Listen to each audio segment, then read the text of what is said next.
Oh, yo, what up, Frankie? Killer Frankie, how you doing? How you doing? Ugh. How's it going? I wonder if the YouTube stream actually updated. It usually doesn't. Oh, that means I gotta update it on my own. Oh shit. Oh. No, it didn't. Lol. Oh, that means I gotta update it on my own. Thanks, YouTube. YouTube, you're so great.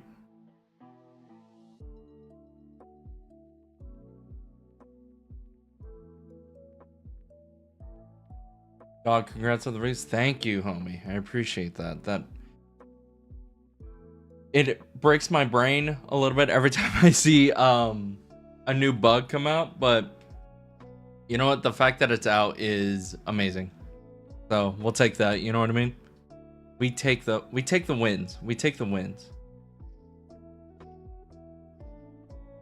All right. Basically all I'm doing today is gonna do a little bit of sculpting. It didn't show the whole thing. Oh, did it not save my my previous screen? Oh, son of a bitch. Hold on. Hold up.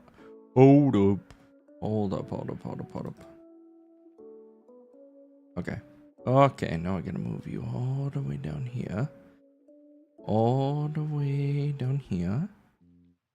All the way down here. And gotta reset this up. Because if you're one of the newer people that aren't used to the art streams, I always play a game dev doc.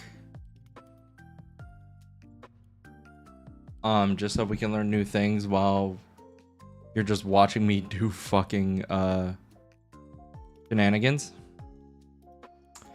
And it's blocking my face. Flag.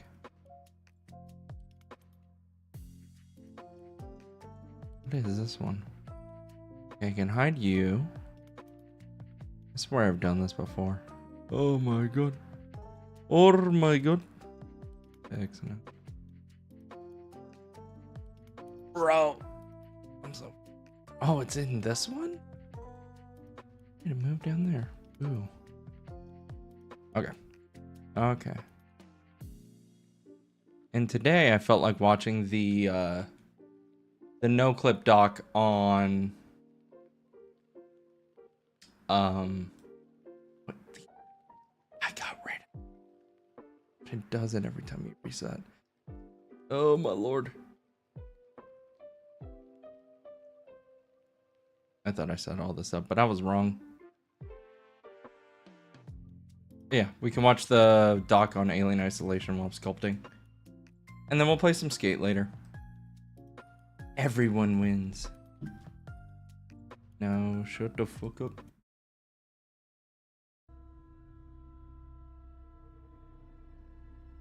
Alien Isolation is a game that truly found its audience. People who wanted to experience the solitary terror of Ridley Scott's original Alien film and the powerlessness of being hunted with no way of killing your hunter. But perhaps the scariest thing about Alien Isolation is that it's a game that on multiple occasions came across significant design challenges and may never have become the cult classic it is today. In this video, we're going to highlight 3 of those design challenges and explain how the team at Creative Assembly worked to fix them, why the game moved from third to first person, and how the studio convinced Sega and Fox that it was the right thing to do, how the studio struggled to bring lighting, audio, and AI together to create a compelling experience, and what they did to solve that problem. But first, the biggest problem of all, how they convinced Sega to make the game in the first place, because as us Alien fans know, this is an IP with a pretty checkered past.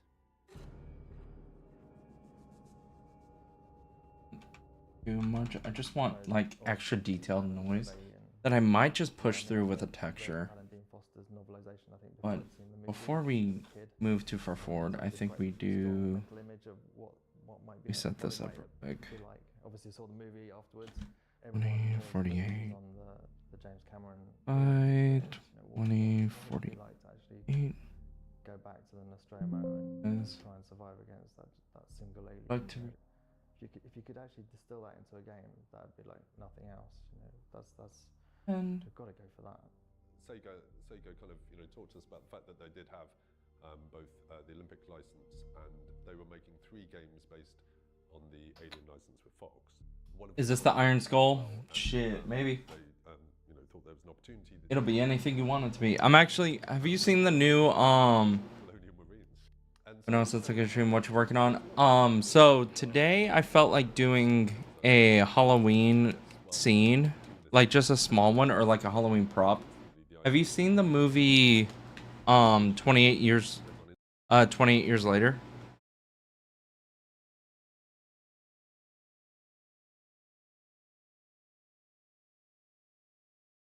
So they have these like, this is the centerpiece of the movie. Oh my god, please enhance. This sucker. This is like the centerpiece of the film, and I was like, oh, that'd be fun to really make and try and do something like that. So that's what I'm gonna do. I'm gonna just set up a tileable to go around it, base, and go from there. And then I'll try and make a little scene around it because I really like a lot of things that movie. Movie's really cool. It's a weird one. It also has some like really dope cinematography choices if you're a gamer.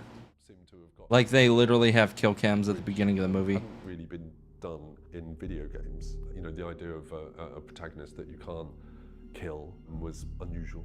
We kind of sat back a bit and went, do you know what? Nobody's done a survival horror game, and we could use the same technology as we used on Viking actually for an Alien game. And Al Hope kind of, within a week, kind of. Well, I hope it comes out cool kind of vision as it does in my head. And so the way you have to do this and we realized we kind of, we were is kind of basically as soon as you there was no way we set up your skull. Right, no chance. So go back, think again. Please, will you do an Olympics game, please? And we went, right, the only way to really do this is Skunk works it. So we did a demo in 5 weeks, and we didn't tell Sega we were doing it. And then I have to be relatively a small, more of a realistic demo in the expectation of what it'd be like to just what I want it to be. The So Viking engine, which was all about the outdoors, and kind of had one light source, which was the something sun. like this. And then started to try and make interiors with it, and Then I that was duplicate really it. interesting. And I think we did that in 2 weeks, maybe 3 weeks. I don't think Sega weren't particularly keen. I think they would have preferred us twice to work on the Olympic and game. if I go to our relationship with Sega is I switch off the great. draw and then I hold my tilde key, respect. it'll what show a we tile. work on and where our passions lie. We took the technology, And because it tiles from perfectly, Viking Battlefront, relatively, which doesn't seem like an ideal starting place. it allows Alien you to Isolation. turn it to But a in texture. super rapid time, a few engineers and a few artists, we put together a kind of non-interactive, real-time demo. This is the goal, and this is what how we you set thought up all this shite. Alien Isolation could be.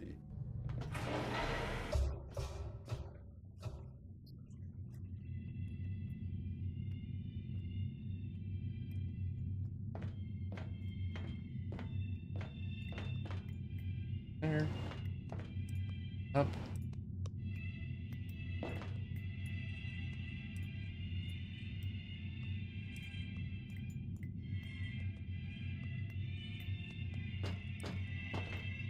Duplicate this. Crank it a little bit.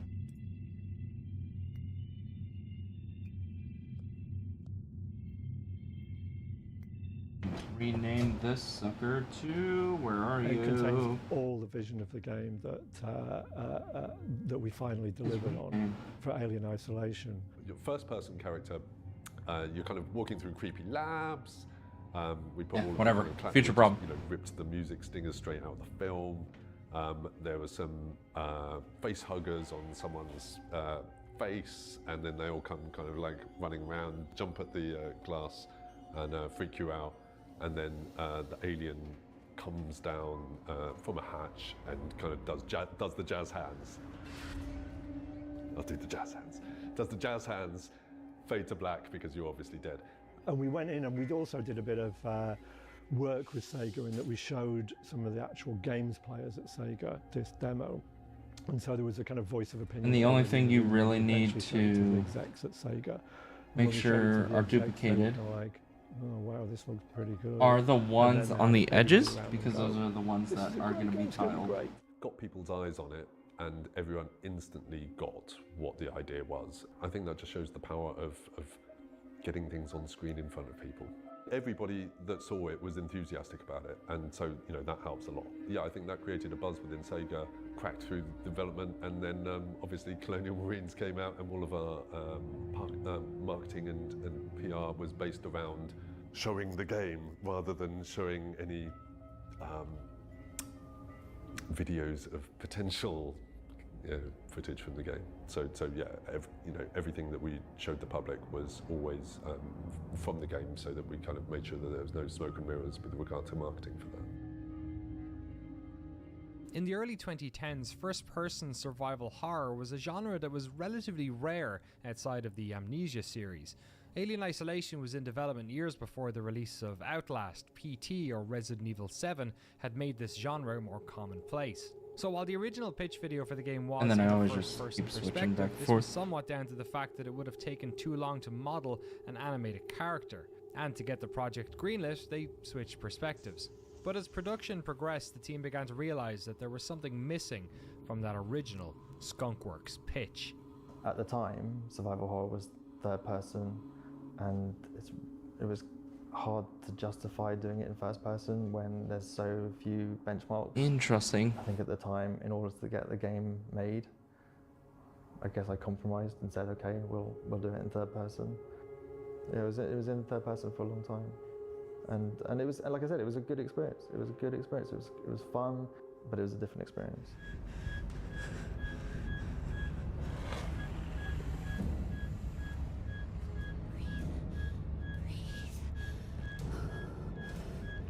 Walk up some. No, we're good.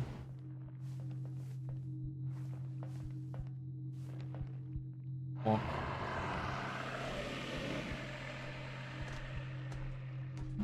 Ooh, spooky.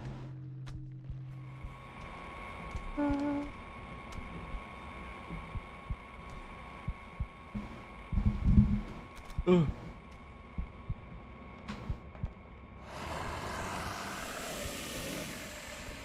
And I think what was interesting about that was there was a pretty good experience there as a third-person game, navigating a character around the world.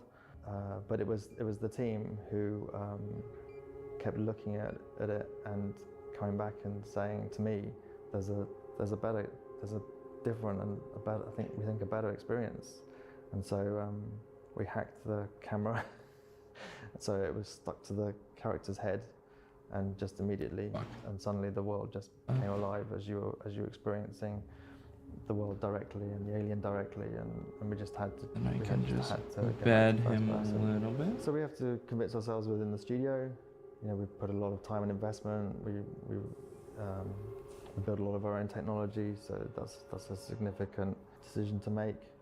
We had to convince Sega, because they've been now marketing from marketing a third-person game to a first-person game, and I guess Fox, 20th Century Fox, were expecting a third-person survival horror game, and so it was a case of, I guess, bringing everybody on that journey and showing the two together. And I think we did actually literally show people the experience in third person and then replay it in first person, so they could make their mind up for themselves, really.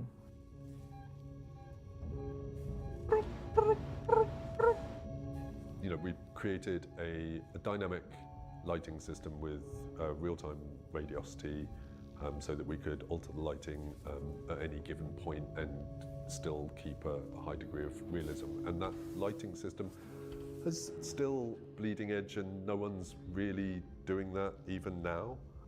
It's quite spectacular, where it bounces light around the world in real time, Off-center. and nothing's pre-baked. Well, there's a lot of pre-calculations, but none of the actual lighting is pre-baked.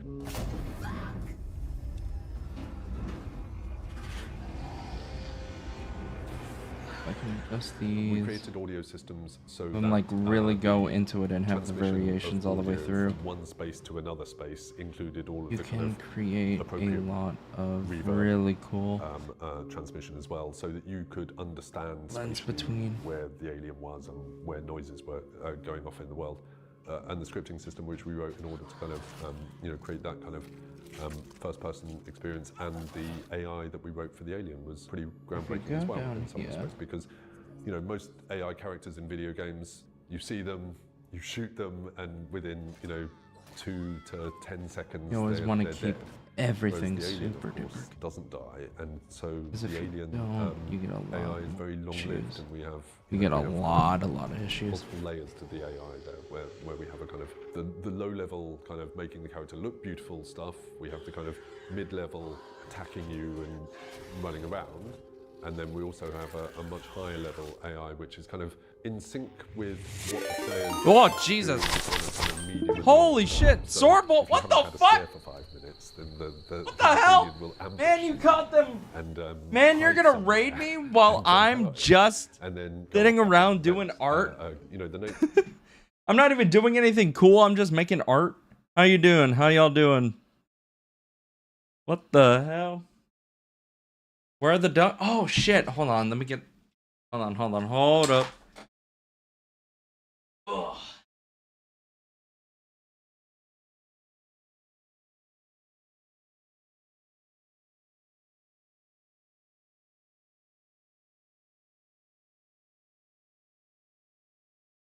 I'll fucking make me walk out to my living room and get some goddamn shoes, bruh.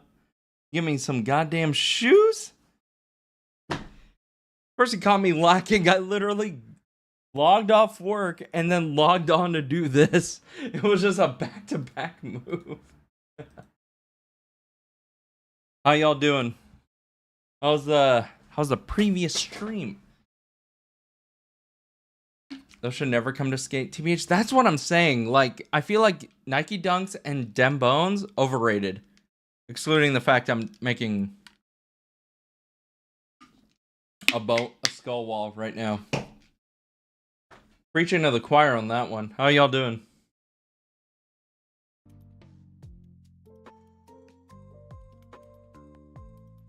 Good lord. I'm hated? Nah, you ain't hated. The band Dunks and Inuhu social with them. You know what? I think we can make that work. I genuinely think we can make that work. I need to embed this a little more.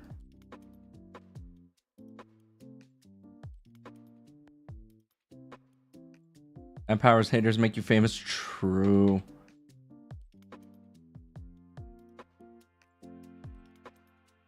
Hold on, let us take this real quick.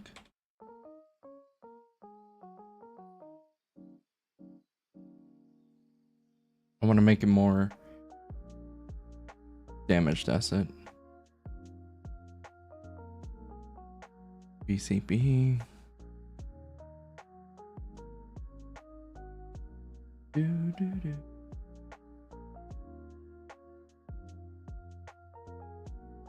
Not the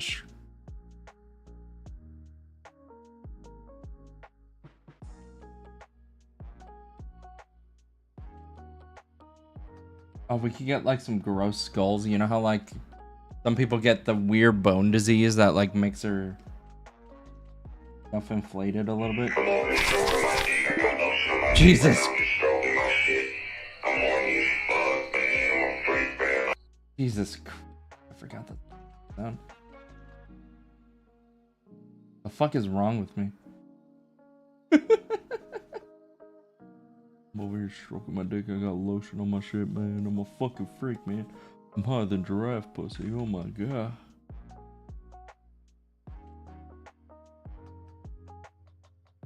Have you never seen that video, Powers? Hold on. Put you on game real quick.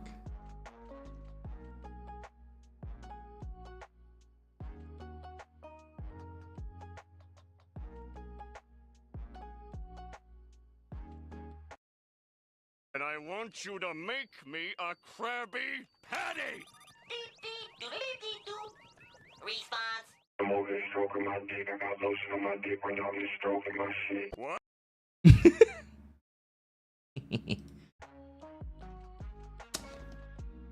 Man, y'all on game like that. Y'all on game like that. I'm over here stroking my dick. I got lotion.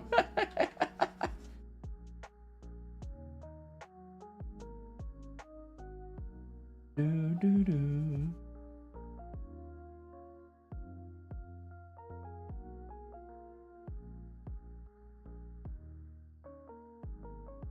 Add that to skate. God, no.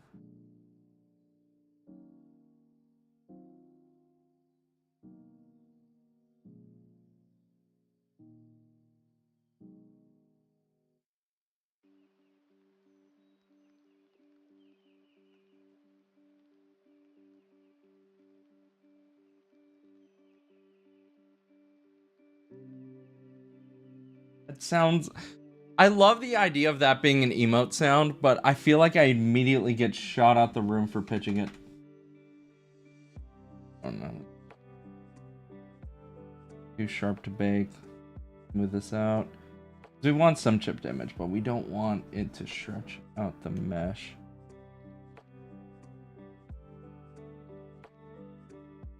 Because it'll look good for the bake, but it won't. It'll be a little too, I'm looking for. A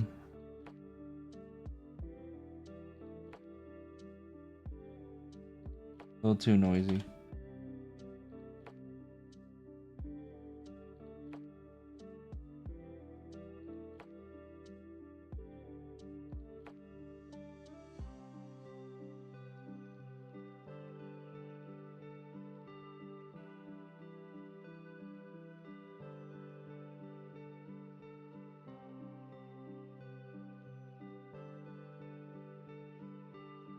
You should make a game about dogs.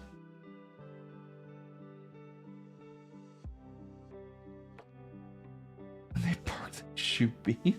What are you smoking, big dog? That's what it'll be called, big dog. Oh. Okay, Mr. Nick, aka Mr. Prize, aka Mr. Pro, the double grabber. It'll be called Big Dog Sim. Username, you might be cooking. Make you an executive producer on that shit.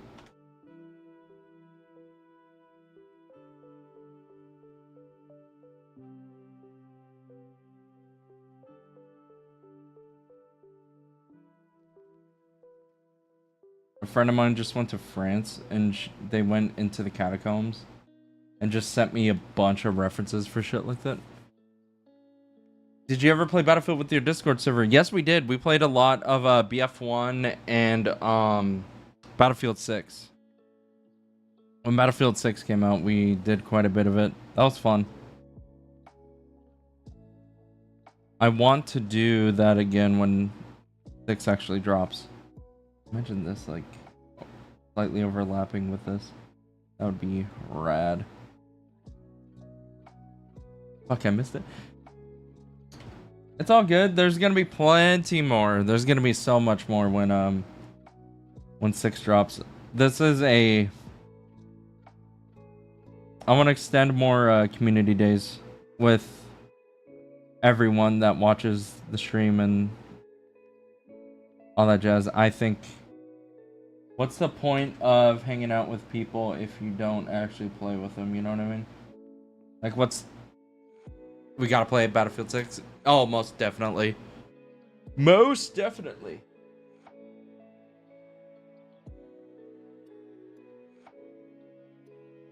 Oh, I have a bunch of Discord. What the fuck is it?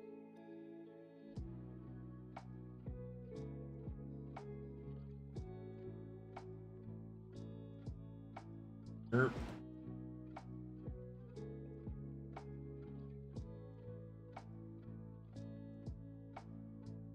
Oh my god, did you see Luke's title for his video? Did you see his title? Did you see the fucking title he did for his latest video? For his latest video? God, that's what I sound like. Yeah, that was so rude. He did not need to do that. That was so fucked up. He did me so fucking dirty. He's like, I played against a skate dev and then beat his ass and called him Nancy Drew. He's a stupid fuck.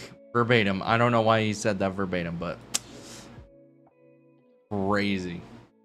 Like, Friendy A is a stupid bitch and he can't even fucking play skate. I'm like, damn. He did say... He DM'd me earlier and called me a baby back bitch. I'm like, damn. You know I ain't gonna be in Rush Hour 3.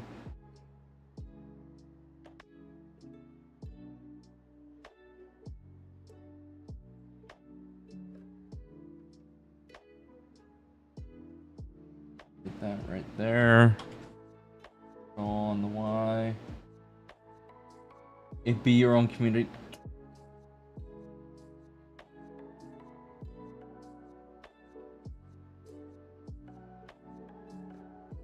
Really be your own. Really be your own. Actually, hold on, can I move this just straight out of breaking? Yes, I can. Let me reduce the scale. Let it go up right there. Woo, that's a good fit.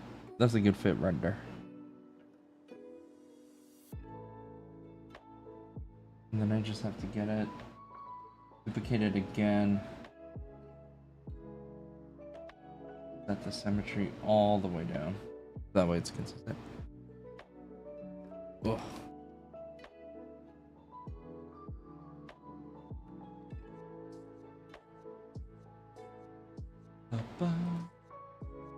Ooh, let's go back to the doc. We're watching the documentary on Alien Isolation. Nature of that game is that you want kind of like, you know, kind of a pulse of stress and some little ripples and then some relaxing time and then more stress. And if you think of, you know, graphing the player experience like that, then there's a high level AI which is dealing with that. So there's a lot of interesting tech that was built specifically to support the game design.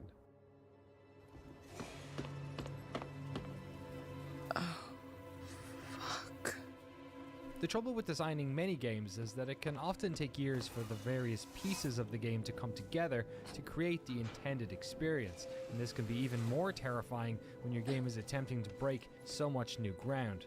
For the team at CA, this was a fear they lived with for years. Alien was arguably the most left field thing that CA had ever done. It was tricky. It was tricky every step of the way. It was a really big budget. Next Gen came along, you know, through the development as well. So we kind of did extra work for that. We knew what we were trying to make in our heads, but we couldn't get a grip on it for quite a while. And I remember sitting in the kind of demo rooms week after week with stuff coming in, like the alien and the environments, etc. And nothing quite working, and it being based on this, you know, feeling that there's this kind of hidden AI that will hunt you down. But even then, even when the alien kind of followed you about, it was never quite compelling, right? And we were very close to losing, you know, our path on that. When we were looking at kind of work in progress, the alien had to animate well, it had to look great, it had to be lit in an appropriate environment.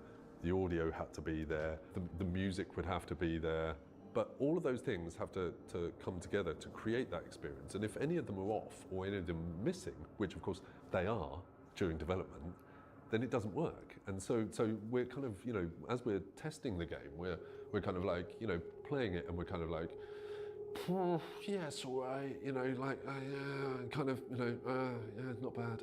And then we decided to build a demo, the next stage beyond what we'd done originally for Sega. And we polished it, and we put audio in, and we put VO in. All of a sudden there'll become a point where there'll be a kind of, you know, a critical mass of those components will arrive, and all of a sudden the alien will look great, sound great, and then all of a sudden you crap yourself with fear.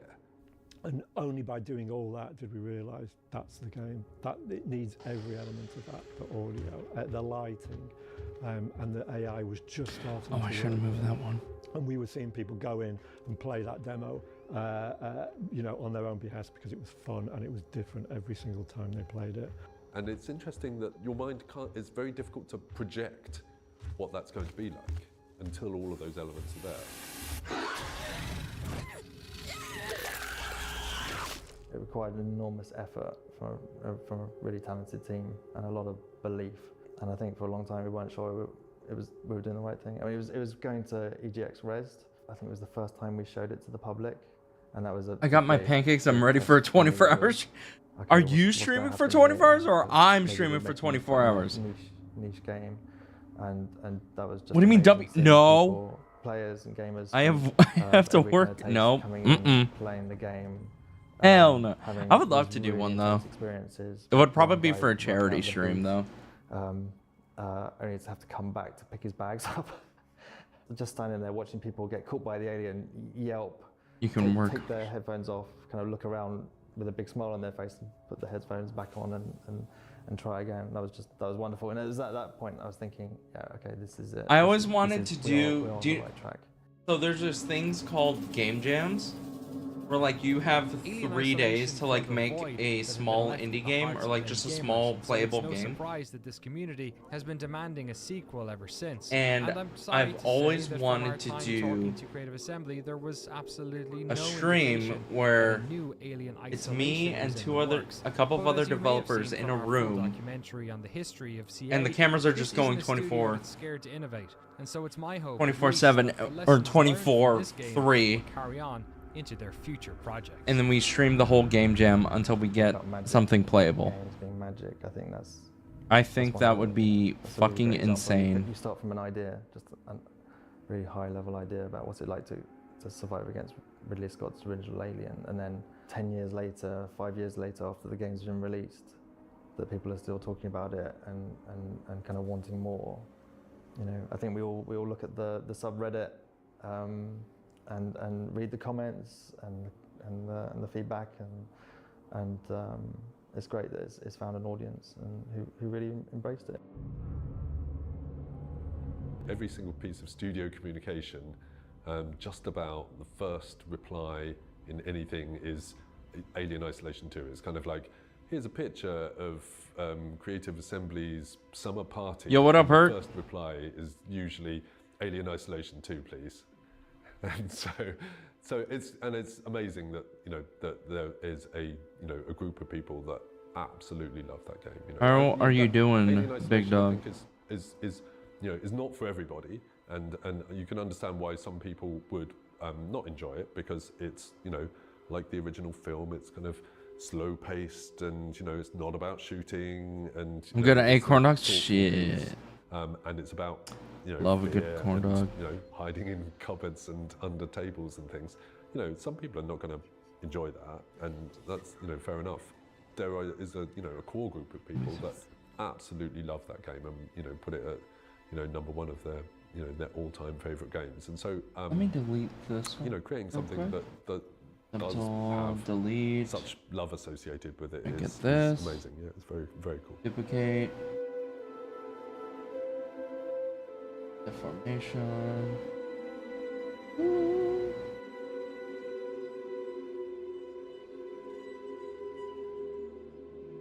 Oh, dude, have y'all ever had a I think they're called like Levine cookies. Have you ever had one of those before? Let me see if I can find a video of it.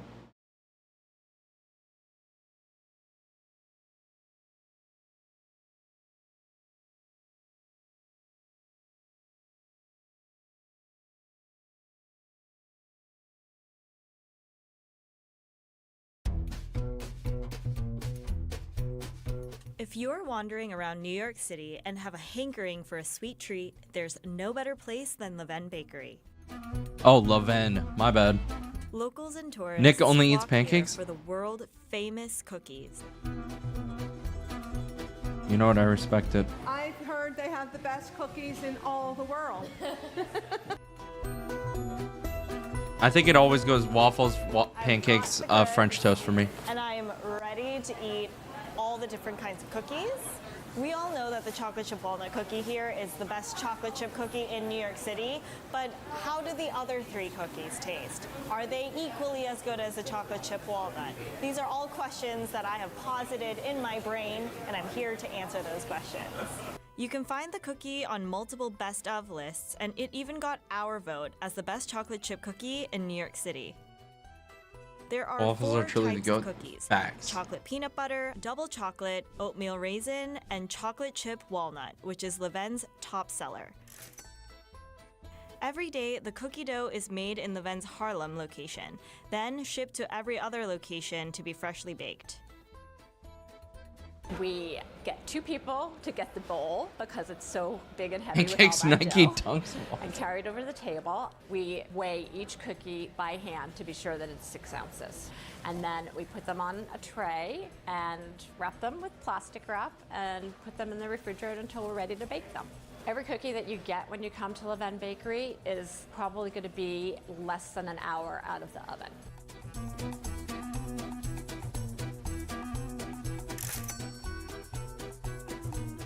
The hardest Cam part about Weeks this and is to Connie make it McDonald are dense. longtime friends. While but training not- for the Ironman triathlon, they created the ultimate chocolate chip cookie to fuel them Like- through workouts. In 1995, they left Like, their jobs in but it's also fashion and claustrophobic. finance to open the You don't first eat shoes? Levain bakery in the Upper They don't West have enough Side. protein for me. The bakery quickly Unfortunately. became a neighborhood favorite. They don't fit and my the Massa macros. cookies were the They don't most fit my beloved fucking item on the macros. menu. In a time with no social media, the cookie's popularity grew by word of mouth, stretching from New York City and beyond. We're an overnight success after 24 years. Huh?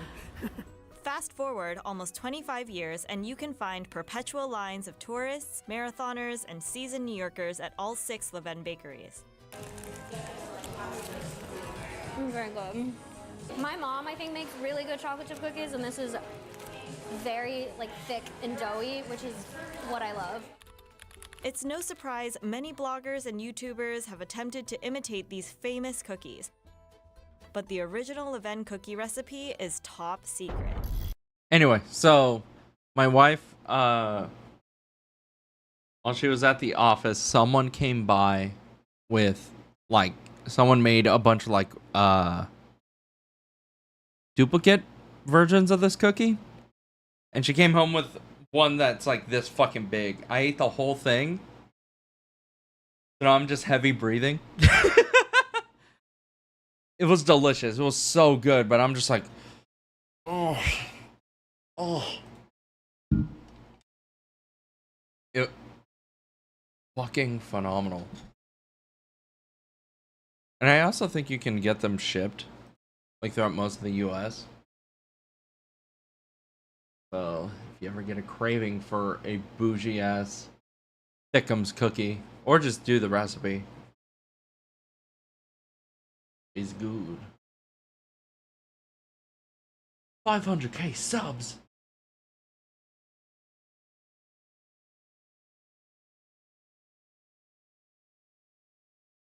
Who can it be now? No, no, no, no, no.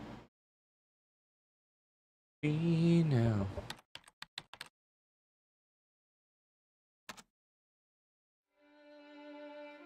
It was a during the design of God of War 2018. The Israeli government shot down some. Shut the fuck up, you. So that was is equally dark art and sort of science at the same time. There are sort of methodologies, but a lot of it is this feel, right? Especially when you're talking about something that's so massive. A comparison I've been using as I start to really look at the game industry as a whole is that, our timeline is no different, I think, than the film industry's timeline. It's just that the film industry started back in the 20s, right? They were fascinated with the ability to have things move, to trick the audience into believing that somebody wearing a little mask is actually the moon, right? The little thing is like a spaceship, right? And it was very plot driven, and it was not self-aggrandizing, but it was just so into the idea that they could make things move, that they could put things in color, that they could put sound. It wasn't just music and text anymore. They could put sound. They went through decades of just figuring out. By the way, chat, I'm going to say this right now. The art form. And I think we're still... If you ever like see an announcement that I'm leaving Skate, one of two things happen. One, I really fucked up and I got fired. Two, I'm going to work on something from Santa Monica. Because that's... breaking out between this... Because that's my goat. 40s, that's 50s, my... 60s kind of that is the white whale that, I've been chasing the throughout my entire we career. were fascinated with what we were able to do. A few games tackled bigger subjects, but in general, Don't leave check me. out the build engine. It's in 3D now, right? It's 2.5D. And each time, the consumer, and even the press was doing the same thing. It was a list of features, right? What is your game going to support? You know, networking. You're going to support the 3D effects. Like, chip, hold on. Let me see know? if I can Like, find it was always this kind of arms race if I can of find what this we real were quick. able to do.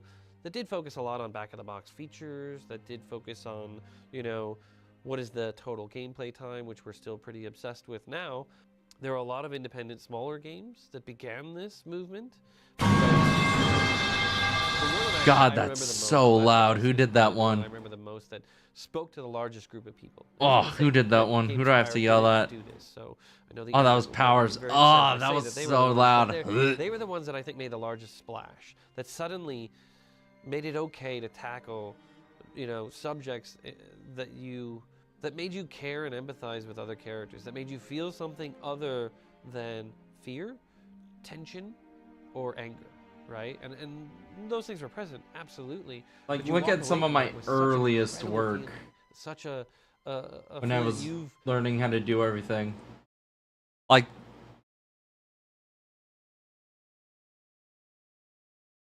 can I make this?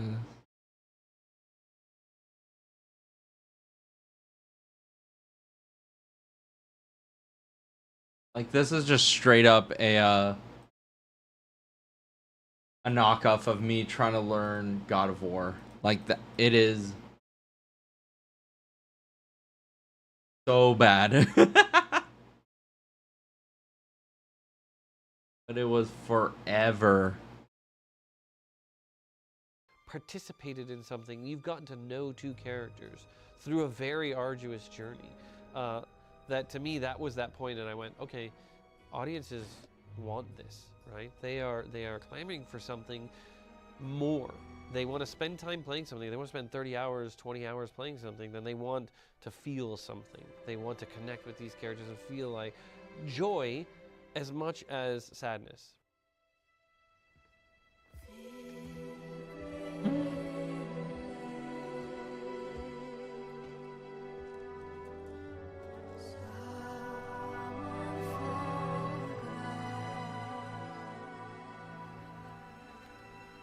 You do not know everything, boy. Nah. But at least I know the truth now. Truth. The truth. I'm a huge Stargate. I hated this God of War. I prefer the old ones. Well, you're stinky and wrong. Very much. Indeed. Indeed. Indeed. I believe everyone is entitled to their opinion. Whoa. I can see. This is what Pancakes only does to a motherfucker. I'm gonna say it. I'm not sure how many people picked up on it. It's a good. It's like 4 or 5 hours in as well, isn't it? It's like a little while. Yeah. What was it like working with him? And like, where did you want him in because you're a fan of the show? Ooh, there are so many aspects to that. I wanted him in earlier, but thought he would never. I went through a lot of like sort of doubting. God of War 2. I mean, they're both directed by Corey. I had bad experiences on God of War 2. So it's right, like where we were turned down, not just turned down, but like really, you know, really turned down by some of these actors who were I like, respect I will never that. work on a game or give me $10 million or, you know, just terrible experiences. So I thought, oh, you know, it'd be great is to have Chris Judge, but you know, we're never gonna get him. He'd never be interested.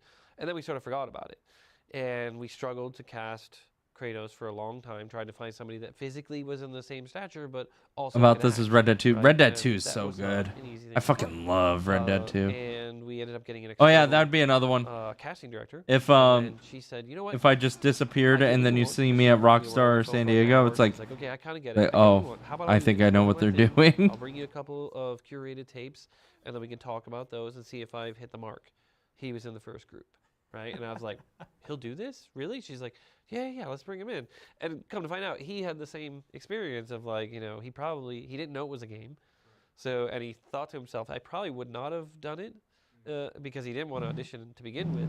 And then he thought, well, this, saw the script and thought, oh, this is a movie, right? And then when he found out it was a game, he was like, all right, well, maybe this is good. It was very important to curate sort of a group of actors that would work well together because I was asking them to perform for 7 straight minutes with no mistakes. Right? Don't leave, please. I don't plan on leaving. To do that, especially when you got like a 9 or 10 Not yet. in the mix, everybody's got to get along, right? And everybody's got to have sort of fun on the Do set. not plan on literally just that skedaddling first for a time while. with the chemistry read was the first time I met him because he read with the casting director beforehand. I'm gonna move the and map. I was super nervous. Like right? And this. I mean, he shows up, I think, in like a Superman tank top, and he had to cut his beard with the goatee style of it because he had no idea about what new Kratos looked like. And I was just like, oh really? my God. Yeah, and I'm just like, trying to be super cool about it, talking to him about the character, right? Just, playing it cool. But he was really relaxed, really just joking around right away. Him and Sonny bonded almost immediately. We were able to kind of go back and forth. And then after the first take, I gave a few notes on it, and he's already joking around. So I'm already joking around with him, and it just felt like literally one of the most natural things ever. So I was like, oh, I hope he doesn't turn us down. That show got me through God of War 1. Really? Right? And that it was God of War 1 that I discovered DVD TV series. Oh, right? yeah. And I was working so much, and I would literally be the only person in the office just because I was so obsessed with being, the best animator ever, right? Because I came to this job not wanting to take the job, right? I took it like I was going to go make films, and then I realized like, this is literally the first game I'll work on that actually might be good. So I was like, it's going to be the best thing that I could ever be, right? And then when I go home, I just go to sleep. So I was like, I needed something to kind of unwind. So one day I'm going to make you give a GDC GDC talk. And Firefly then was the gateway to Stargate. Jesus. And then I watched all of Stargate. Then I watched like Next Generation on DVD. And I just became obsessed with watching these shows where I get to watch 1 or 2 episodes a night. I don't think I'll ever in my lifetime be able to do a GDC talk. It is one of those things that I know is not right. A little bit of mythology gonna happen, and I'm 100% content in that happening. I would rather go talk to up-and-coming students. I would rather talk to you, motherfucker. Just talk to other people that are interested in game development and want to know about game development rather than people that draw game heads. Can you be a mentor for game heads next summer with me? Can you send me the thing? They in Oakland? Bet. Can you send me the info? Maybe I can sign up early, just so that way I don't fucking miss it, because I'm a smooth-brained individual that forgets a lot of things. Like literally after this, after I'm done streaming, I'm gonna go do some extra shit later. Back and reference a lot of that stuff. Work-wise. Elbow up, steady hand, relax. Did you make the sculpt from scratch? Yeah, I just did a quick sculpt while I was hanging out. Yes! Like just in the middle of the day, I sculpt during lunch, and the original design of Atreus was. I try and make things that I would not make in. So he'd follow you around in a game. Stay there. And then when I pressed the button, it was like. So like in Skate, I'm not making this. So anytime on my downtime, like I have this, I have my work stuff, and then something else to keep me going. So like I just go back and forth, and it's called unmedicated ADHD, and I just keep going. Dog in Dead to Rights is that if I press that button, he would go towards the target and try to disarm it, right? But the trick would be that's when he's in danger. So now you have the risk reward, which designers, we love this, is really what am I risking? Thank you. What am I I'm getting? hoping When that is it worth it? But when this is done, too much of the risk reward and not I can enough of turn what it the onus of into limits was, which was raising a your son, right? thing Which was try to that in would be this really, mechanic, really in cool. this experience with Atreus, I be want this like dead a center. parent, and that is, I It's can dead never center. take over as my kid. I can't suddenly go like, I'm going to hit a button, and then I'm going to be my kid so I can go to school for him, so he can have a good day at school, right? No, I can arm him the best I can when he's not in school, with the best tools and the best knowledge so that he can survive at school by himself. And that was the driver, I think, with Atreus, is that he's autonomous. He's going to run around, he's going to do things. And the more I do to prepare him, and that partially is the ability of upgrading certain things, but it's also interacting and talking. What's your favorite feature that isn't public? Story, the more I teach him, and the better he becomes. I think the no closest soft game locks. that we used as an example was Marvel vs. Capcom 2. And that was your assist character. When you think about calling in Doom Rocks on the right of your screen to trap somebody down with Doom Rocks, and you're like, oh, I feel really good. And Doom got you into trouble, or anybody, any assist character got you in trouble if you called the assist in the wrong time and they got rocked, right? So it was your fault.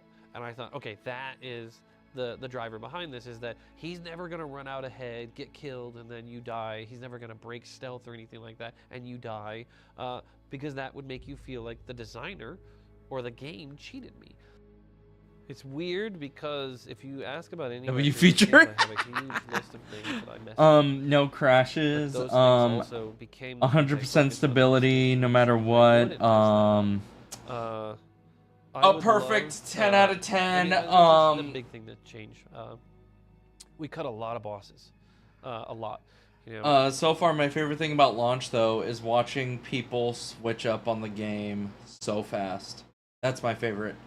That is like, it's not even close to anything else. It's like, man, this game blows dick. This game feels soulless. This game's fucking lame. And then they play it and then bloop. The switch up is my favorite. We had so many more. It was a much. They're like more YouTubers, ambitious, once they get crazier, rich, they game. immediately switch it up. And then as you go through development and you start realizing, no, this is too big. We can't do this, right? One boss takes like 30 developers a year and a half, right? It's a absolutely massive scale when you really consider it, and you measure it against other games in which we finished the game in a year and a half. And this one is more like we have a group of developers dedicated as a boss team. People can't stop playing. No, so they're working on the boss so team. But then there's this thing I learned from Call of Duty. It was, I forgot who it was. It was either the design. It was either one of the design people or my QA lead. But he's like, if people talk shit about your game, talk shit about the thing you worked on, but can't stop playing the thing, it means they don't hate it. It means they care enough to critique it. So that's the way I'm going about also this. A few other tasks that they're managing throughout. So it became a reality that, okay, some of these things have to be cut. We'll have to just, maybe at a later date, this one's not going to work. The trolls were never actually meant to be bosses. We made the call, and this one was another thing that I would have changed. We put the boss bar on screen because the troll was so big, the health bar above his head meant you had to keep looking up. And the health bar on his feet just looks stupid. And we were all like, it just looks dumb, the health bar on his feet. And it just says, aim at my ankles. Even though you kind of had to do that, we didn't want to put a target on that because you could stand back, you could throw at it. And we tried an experiment where we put the health bar above and then it would move down. So it would stay at the sort of edge of the screen. And it just became distracting. So someone had said, hey, just put the boss bar on it, right? And then we can give them names. And I had a whole lore behind the trolls, which I thought was such a great story that kind of filled in the mythology, but it never really got a chance, I think, to breathe. I think it's good to be able to criticize it while still playing it. It shows you care. But and then you might hear a little bit about. But I get when some people blindly hate it wasn't without gonna be playing the it. No, big exactly. story That's of there was three exactly tribes the of point. these trolls, and then Constructive through criticism tears is sort of, valid. Blindly messing about. and hating the it deals for with internet and points own it, is boring. They kind of eliminated all the I call it trolls. They very. kind of It's very performed kind of a boring. genocide on these people. So the last trolls that remain are these bitter, angry trolls that are wandering around the world and are just like, I will fight anybody who comes at me because all of you are responsible for destroying what was a very thriving culture of trolls, right? That they lived in villages, they had languages, and it was 3 different sort of groups of trolls that didn't communicate heavily, and then they started fighting each other when Tyr was manipulating them. So either way, that never really got in the way I wanted. And then the boss bar made people feel like they were bosses. Even though at the E3 I was like, and this is not even a boss. This is just a regular character. The boss bar didn't help our case on that one, so I would have fixed that. I mean, there's an answer of saying the thing that I'm most proud of that I did in the game, but there's also, to me, I think the thing that is above that, it is the reaction caused by the game itself, right? I've been making games for 97, so 21 years. That's a long time. He's been making games as long as I've been alive. What the fuck? And I've never had the kinds of stories, the reactions that I've had on this game, right? People have said, oh, that was really cool. I love this part where you could chop the head off, or I never felt so powerful, or these great stories that are still great stories that people have. I had a bad day, right? I got a ticket. I got yelled at by my teacher. You know, I got disrespected by my boss, and I went home and I played the game and I just felt powerful and good. That's great. And we did that multiple times. But I mean, most recently, and this has happened on multiple occasions, but the most recent one was at PAX. We were at the What's Good Games party, and some guy at the bar just came up to me and was emotional almost from the beginning, right? And he's like, "Look, I just want to say, really good game, but I want to tell you something, right?" And he's like, "I'm sorry, I don't want to weird you out, right?" And I was like, "No, that's cool." And then he proceeds to tell me that he played the game, and the game affected him so much that he understood his father more, right? To the point that he's been estranged from his father for a long time. And he said, I called him that day, right? And I was like, oh my God. And he's like, and we had a really good conversation. And I was like, are you still talking to him? He's like, we're rebuilding. He's like, I still talk to him, you know, and it feels like we're set on a path. And I mean, to think that you make something that could bring two people back together who had like ships passing the night, just sort of missed the understanding of each other, and this game helped him see his father's side, right? To at least understand that maybe there was something there that he just couldn't say, that he struggled, right? Instead of just blaming his dad for everything, he was like, I feel like I need to reconnect with him, and I have a good amount of things, but I don't want to voice them. I feel like it's mostly looked over. Well, it's not even that it's looked over, it's that it's not done.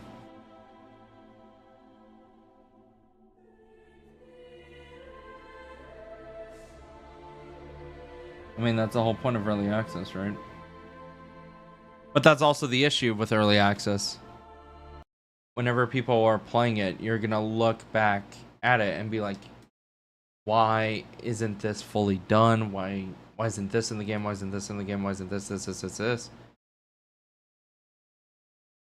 Which are all valid things, but it's like, you know, that's a conversation for whether or not early access is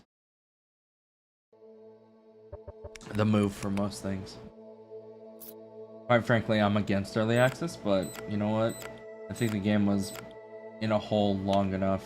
Hello and welcome to Uppsala in eastern Sweden. And it is way above my pay grade to make any of those decisions. And it's here where we tell the story of Machine Games.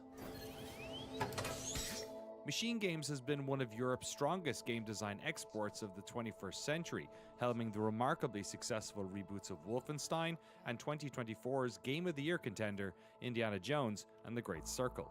But the history of this studio reaches back much further. The founding members of Machine Games originally worked together at Starbreeze, the studio responsible for The Darkness, Enclave, the first-person reboot of Syndicate, and in my own opinion, most importantly, the Chronicles of Riddick: Escape from Butcher Bay. I've been playing No Man's Sky since launch day. I can't wait for good and bad ways. Listen, if Skate has a No Man's Sky moment, I will literally get a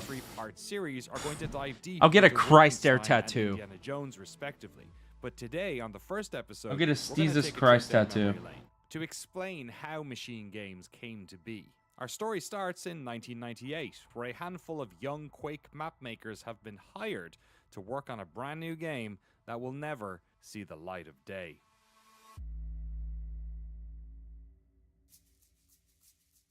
Obviously, we didn't have a clue, you know. We were 7 people You know, we worked too much, of course. We got in the morning and then, you know, stayed up late night Ooh, because we didn't really those have any. repetitions No are one had. brutal. Hold on. We didn't have anything like that. Can we we make were it all, just? we were all single, pretty young guys. Played a lot of games. You know, we played a lot of multiplayer games during lunch breaks and also in the evenings. And we had pizzas and hamburgers every day. We all got pretty fat. You know, we just lived that life, and that was the cycle of life then for 7 days a week. And we were something like 7 people in the office, and we had this super ambitious video game that we were building called Sorcery, and it was kind of because we were young and stupid, we didn't know what it takes to make a game. So the vision was something like Skyrim, you know, even though this was decades before Skyrim, but that's what we wanted to do, like a big epic fantasy RPG. So that's what we were working on, but we were way understaffed for something like that. And the publisher was bought by another publisher, and they were kind of reviewing the portfolio, and they came and visited us, and they basically realized, well, this game is never getting finished, so let's cancel it. But from our point of view, it was super weird because the strengths we have were very strong. I mean, what we had looked amazing, it just wasn't very playable. I guess that was the problem with it. But it was a huge learning experience for us. Like, it really checked our egos. Escape from Butcher Bay was so good. It was great. Oh, dude. Super Lawnmower. time. The new Indiana Jones game is my game of the year of last year. I need to do the I need to play the DLC, but it is so fucking good. It was amazing, and I know the industry loves dogging him and like the joke of he's in every game, but Troy Baker, oh my god, he killed that role. You like Jet Set Radio? Yes, I do. So the way I fucked that with Jet resolved Set was Radio. that because then we of course had no money because we were cancelled. So the way it panned out was that Oh yeah, company Game Art then Starbreeze Skate. Yep. merged with this company in Uppsala. What then Probably do turned Game Art. into I the can read. Starbreeze that actually shipped Can I drop games links? I think so. was this Or is it gonna be that new like hyper, original Starbreeze that hyper and game, 3 games that like Jet Set under Radio? Starbreeze. And that's Uh, also what clone really thing? intrigued us about O3 Games, because they had shipped the game. So we were like, okay, they know how to Yeah, ship it's good. something. It was called The Outforce. Oh, from Death Stranding. And then Yep, same we dude. Got a deal with Swing, German I thought, publisher, oh my for god, and Dave. And then fucking we love Death Stranding started to too. take another I approach streamed on a little bit of making Death Stranding a too, but I fantasy realized I'm like, game, that's a because game for initially me. It was a multiplayer PvP game, Enclave. The crazy thing was that we were so shell-shocked from Sorcery and not He's blending. being, not just not shipping it, but not being anywhere near shipping it. Like, what ended up happening was we made this game, we put all our hearts and souls into it, we shipped it, and then it wasn't good. That was another big shock and a big Like learning Bomb Rush opportunity. Cyberpunk. Like, Yeah, okay, yeah. we put all this effort into this. Almost. I think the died first one though, I admit, I skipped some cutscenes. I don't blame you. in the end, it's Especially not even good. So we really. my friend has a story. He finished the first Death Stranding, like at 11, and then he had to stay up till like 2 in the morning because basically the last cutscene is a movie. Because Kojima's Kojima, and he just wants to keep going. It was really funny. He's like, oh, I finished Death Stranding, and then he texts me at 2 a.m. It's like, bro, why the fuck is the cutscene so long? Incredibly difficult, and basically unplayable because it was so difficult. There's one moment where it's like an underwater level, and the place gets flooded, blah blah blah, and already there What are are you some selling? puzzles that So you have to basically, solve in real time. I'm while Mario and you're while some Princess drowning, Peach. basically. But if you somehow, and remember, there are no saves in this game, right? So, so if you die at any point, you have to replay the map from the beginning. Yeah. So, but if they somehow make it through all that, they get to the end, they're supposed to save this wizard. What we did was, there's like some trap there and 3 levers. So we thought, okay, let's make a lever puzzle. But then we thought, just pulling these levers in the right sequence, that seems Oh, I like love how sort that of fits. basic and boring. Let's do something fun with it. So basically what happened was, regardless of the lever you pulled, every time you pulled the lever, there was this big spike that started dropping towards the guy you were supposed to save. And so you pull one and he goes, that's not good. And then you keep pulling them, it goes closer and closer. You pull the last one, it impales him and he dies, so you have to start the map over. So obviously, to the player, it's like, okay, I just have to figure out the right sequence. But the problem is there is no right sequence. So the actual solution is there's another lever hidden under the stairs. That's so fucked. And if you pull that lever, then you just let the guy go. So these kinds of extremely idiotic things we did a lot in that game, and some of them were unfortunately my fault. After Enclave, the studio began work on a sequel, but due to some legal issues with their publisher, that game was cancelled and reworked into 2004's Knights of the Temple: Infernal Crusade, which was promptly swallowed up by one of gaming's most incredible release years. But while Infernal Crusade came and went with barely any notice, for a lot of people the studio's next game would leave a lasting impression.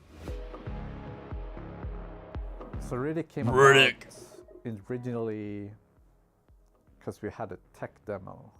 John Carmack showed Doom 3 tech with the stencil shadows, and the head engineer of Starbreeze is a guy called Magnus Högdahl, a brilliant guy. Spent a weekend implementing it, just for shits and giggles. But he did it in the game we were currently making, so he had made a demo in the Enclave. And then while we were building the initial version of Riddick, okay, now we can just fill the rest. Version of the game.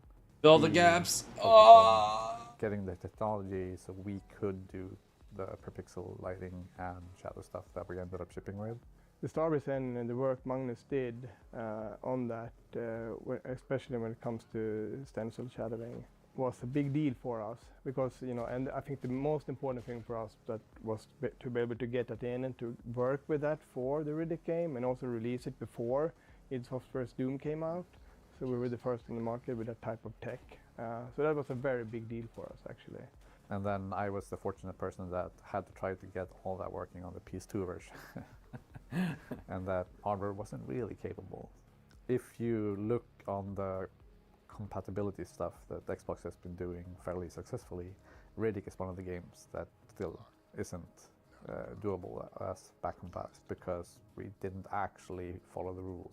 Riddick would establish the foundation of how Starbreeze would develop their games. Due to working within the narrative constraints of an IP with one previous movie and a second one coming out, they had to establish the story early and stick to it. A narrative-first development cycle that mirrored the pre-production used on films. First person worked well, we thought, for that type of game and also the story we wanted to tell.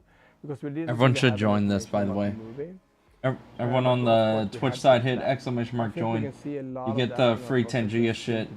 And how we started to map out the game and worked with story and let the story drive the decisions. The dungeon is over the video. Alright, hold on, I got you. Generated all of these different styles of gameplay or different types of features that we add to the game. So I don't think we ever have been very good at, or at least not the best at specific things when it comes to gameplay. But the mix of it all and combined, I think we do bring something unique to our games. And I think that is something that we still can see today, even in Indiana Jones, and how we let the story drive our decisions when it comes to gameplay features. I would say 2/3 through development, the game got cancelled.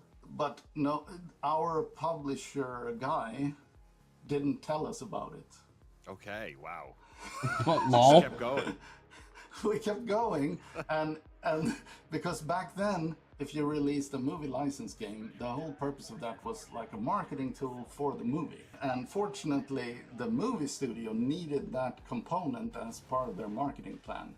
So they basically forced the publisher to restart the game again, uncancel it. So the game was like canceled for 2 weeks and we didn't know about it. Lots of different systems had to be built for that game though as well. That's crazy. First-person shooter, you would imagine you're working on something and then it's just gone for 2 weeks, but you can't do anything about it. That's stupid. What the fuck? Funny, but good lord. And the stealth and you know, lots of conversational systems and things like that. It Yeah. looked like a game that the engineering team probably had a lot of work to do on. Can't log So into the people. complicated thing is that we didn't have a lot of time. Showing up it was for- a very yeah. short project if you look at today's timescales, and we also were a very small team. So fortunately, the engineering team at Starbreeze was highly competent. A lot of like the really senior people. I believe we were like 6 or 7 programmers total. That game, the Riddick game, it like came together in the last, I would say, maybe 3 weeks. Before that, it was quite bad. But last 3 weeks, everything fell into place, and it ended up being close to what we wanted it to be. The one thing I always see students do is like when they mash shit together. Like, And then- yeah, you and- can do and it that, was just me and but another if you guy just that take built an all the level. extra second And we also, of course, to, did like, all the at that damage time, it. You not only did the level design, you also arted it. Obviously, you had Then you have arted the storytelling. material or the textures. You're not just But mashing something, you when got actually built the storytelling. level, you also art them at the same time. And you also did the lighting for it. And the lighting was the challenging part with it, because we had this limit of I think we had 3 intersecting lights that we could have in these, especially when it was bigger areas. So it's very, very challenging. I have a very fond memory when I went to New York, because we did a video session with him in New York. The reason I remember it so well is that we spent a few days, because we were so nervous that he wouldn't show up.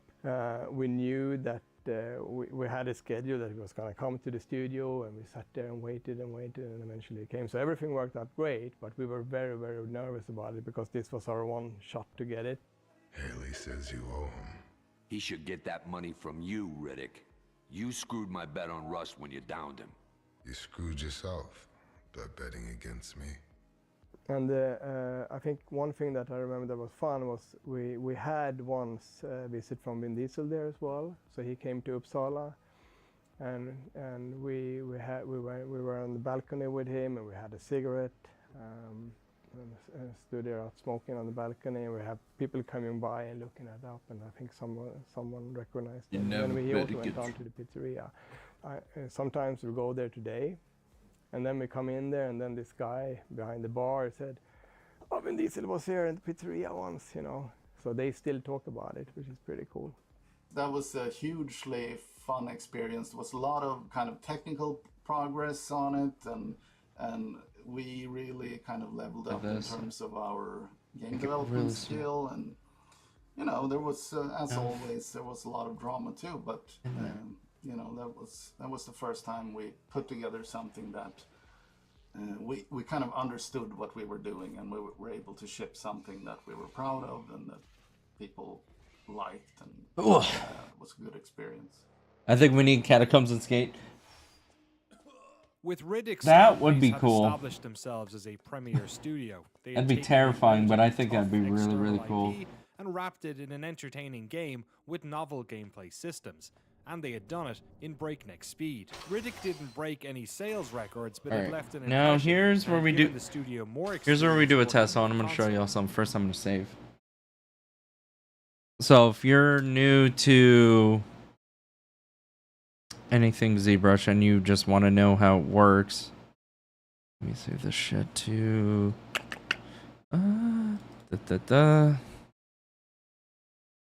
skull sculpt under the church element. That's I like that. I like that idea a lot. Okay, hold on. If anyone's ever interested in doing shit like this, let me save. Save. Let's move this back. So you turn off the edit, you switch, and then you select. You should always do this on a plane.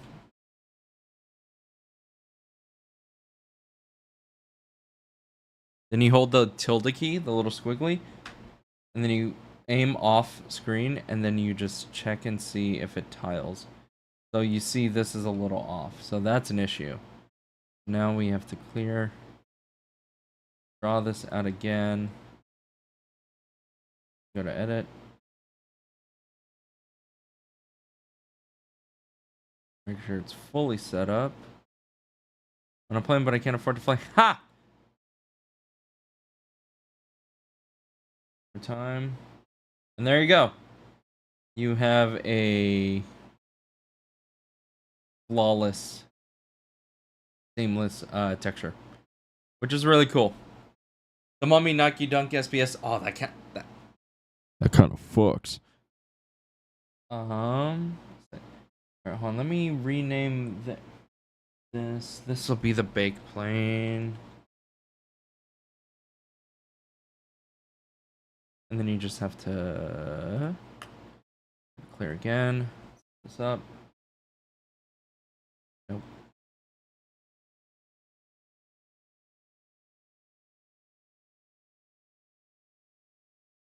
And now I just have to make like little adjustments throughout the whole thing.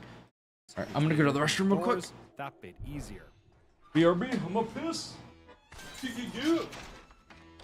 The studio's next game, The Darkness, would be another first-person shooter set in an established intellectual property with novel combat systems.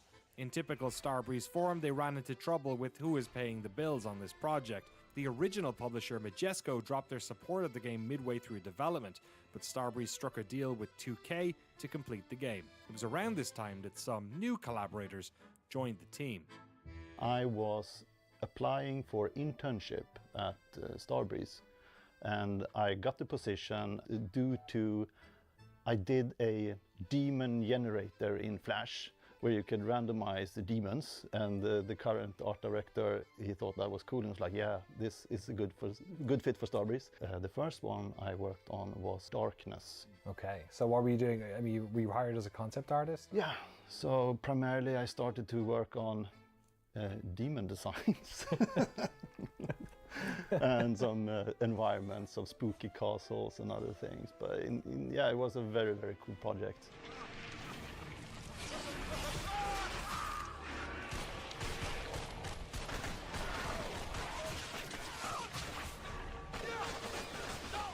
We would always have to, either we had the audio of a character speaking, and then we had the actors in the mocap volume trying to kind of act that out and make it all work, or the other way around, we had the motion capture of the people and we had to match that. So I was thinking on The Darkness, like, isn't there a way to record voice and body at the same time? Like, there has to be a way to do that. So I started brainstorming that with the mocap guys. And something with time code and stuff. Bring them into the booth. W Streamlabs. Wait, what happened with Streamlabs? Perform everything and kind of act it out with their body as well, and then we use some time code to kind of sync that up afterwards. Yeah.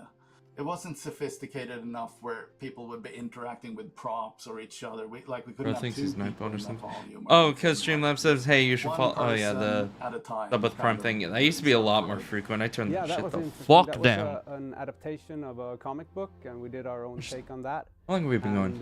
I came Hour 20? working on. Let's go to like 2 hours, and then we'll switch over to Skate. It's a tricky game when it came to combat because you Let's come back to Reader BS, or I can ignore it. Are you one of the game devs in the new Skate game? Just saw TikTok, we decided to check it out. Oh shit! We actually, holy shit! An actual TikTok to the YouTube thing. That's fucking sick. Wow, it actually worked. Yeah, that was a nice. Yeah. What up, Torn? Hope you're doing well, big dog. That thing was kind of a pet project of mine. The TV channels. Holy shit! I didn't think. All about that kind of me actually taking my social media slightly serious would work. Who'd have thought? Different things that was in the public domain. I was able to sort. Also, thank y'all for the 1,000 views on the new video. I was worried that that I fell off heavy as fuck, but all of those things. You know what? I take those. Wait, hold on. What was that called? So that's cool, and that was kind of like the YouTube auto-translated it into mother. I loved also the gameplay implications of like the movie doesn't stop. So like when you sit down to watch it, you're like, how much of this fucking movie did they put in this game? And then you're like watching, it's like 10 minutes in, and you're like, wait, what, is it the whole movie they put in this game?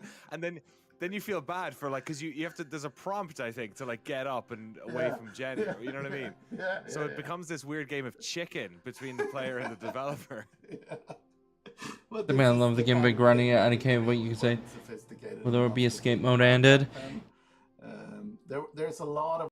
I'm gonna say this because I don't have control over it. Be vocal as much as you can on Reddit, on YouTube, on all that shit. Be vocal about the things you want in the game. Because even if we say something, there's someone above us that can override it. But if y'all say it, and I can use that as backup, it'll go.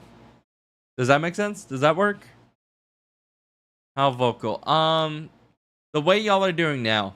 The way y'all are doing really well now. If you keep talking about it, if you keep bringing up issues, if you keep doing stuff like that,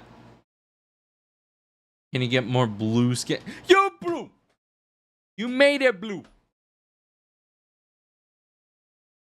I still want to do the Skate 1 filter. I don't know how we'll do it, but I really want that goddamn Skate 1 filter. Thank you, Hippie Jump, for subbing to the YouTube channel. But I really want that stupid ass Skate 1 blue filter over it. I want it so badly. The darkness I remember because that was it was a big deal for us to work on with because we did actually do a PlayStation version for Riddick 2, but it never was released. But Darkness, you made it blue. You paid me. I paid $2 and you made it blue.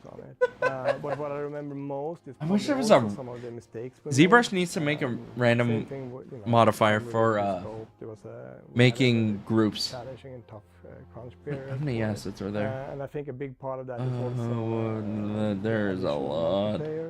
Which obviously no Okay. one really wanted Oh, to do. I think I have an idea. I have an idea. That box. So Okay, that hold was, on. we spend a lot of time on that, and it deviated it's not from the poly core paint. It game is experience. So that was the challenging part. geometry. But and also we work a lot with Polygroup? performance capture, Polygroups. we work a lot with actors, we work a lot with Auto making group. sure that everything that we do in terms of storytelling has an important part in the game. So there's very little room to move something out, or it's very hard for us to scope down. And that is probably what I think we have been working more with towards the later parts of our career. How we can, be a little bit more flexible in terms of our scope. Skulls, character art. storytelling, and how. But if that it's skull becomes turned into texture, gameplay feature it environment art. that came out of Riddick and that we're still. How are you doing, Mio? By the way, I'm gonna put you all on game. Mio is a phenomenal character artist. They just pushed out this new The first game would be a reboot of the this new character that I thought was 2D, and then you saw the turnaround. It was fucking sick. Hold on, let me put you all in game real quick. Where are you? Where the there it is.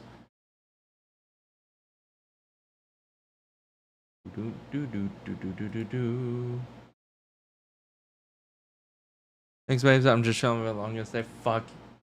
Yeah, I'm glad you're relaxing. Bitch of a son.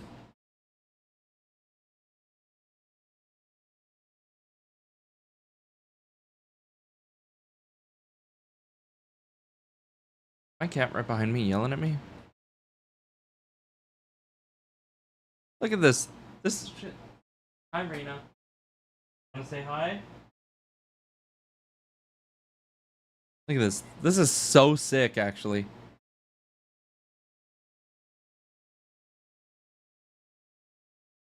And that's the concept, and that's how it came out. That's stupid fucking fire.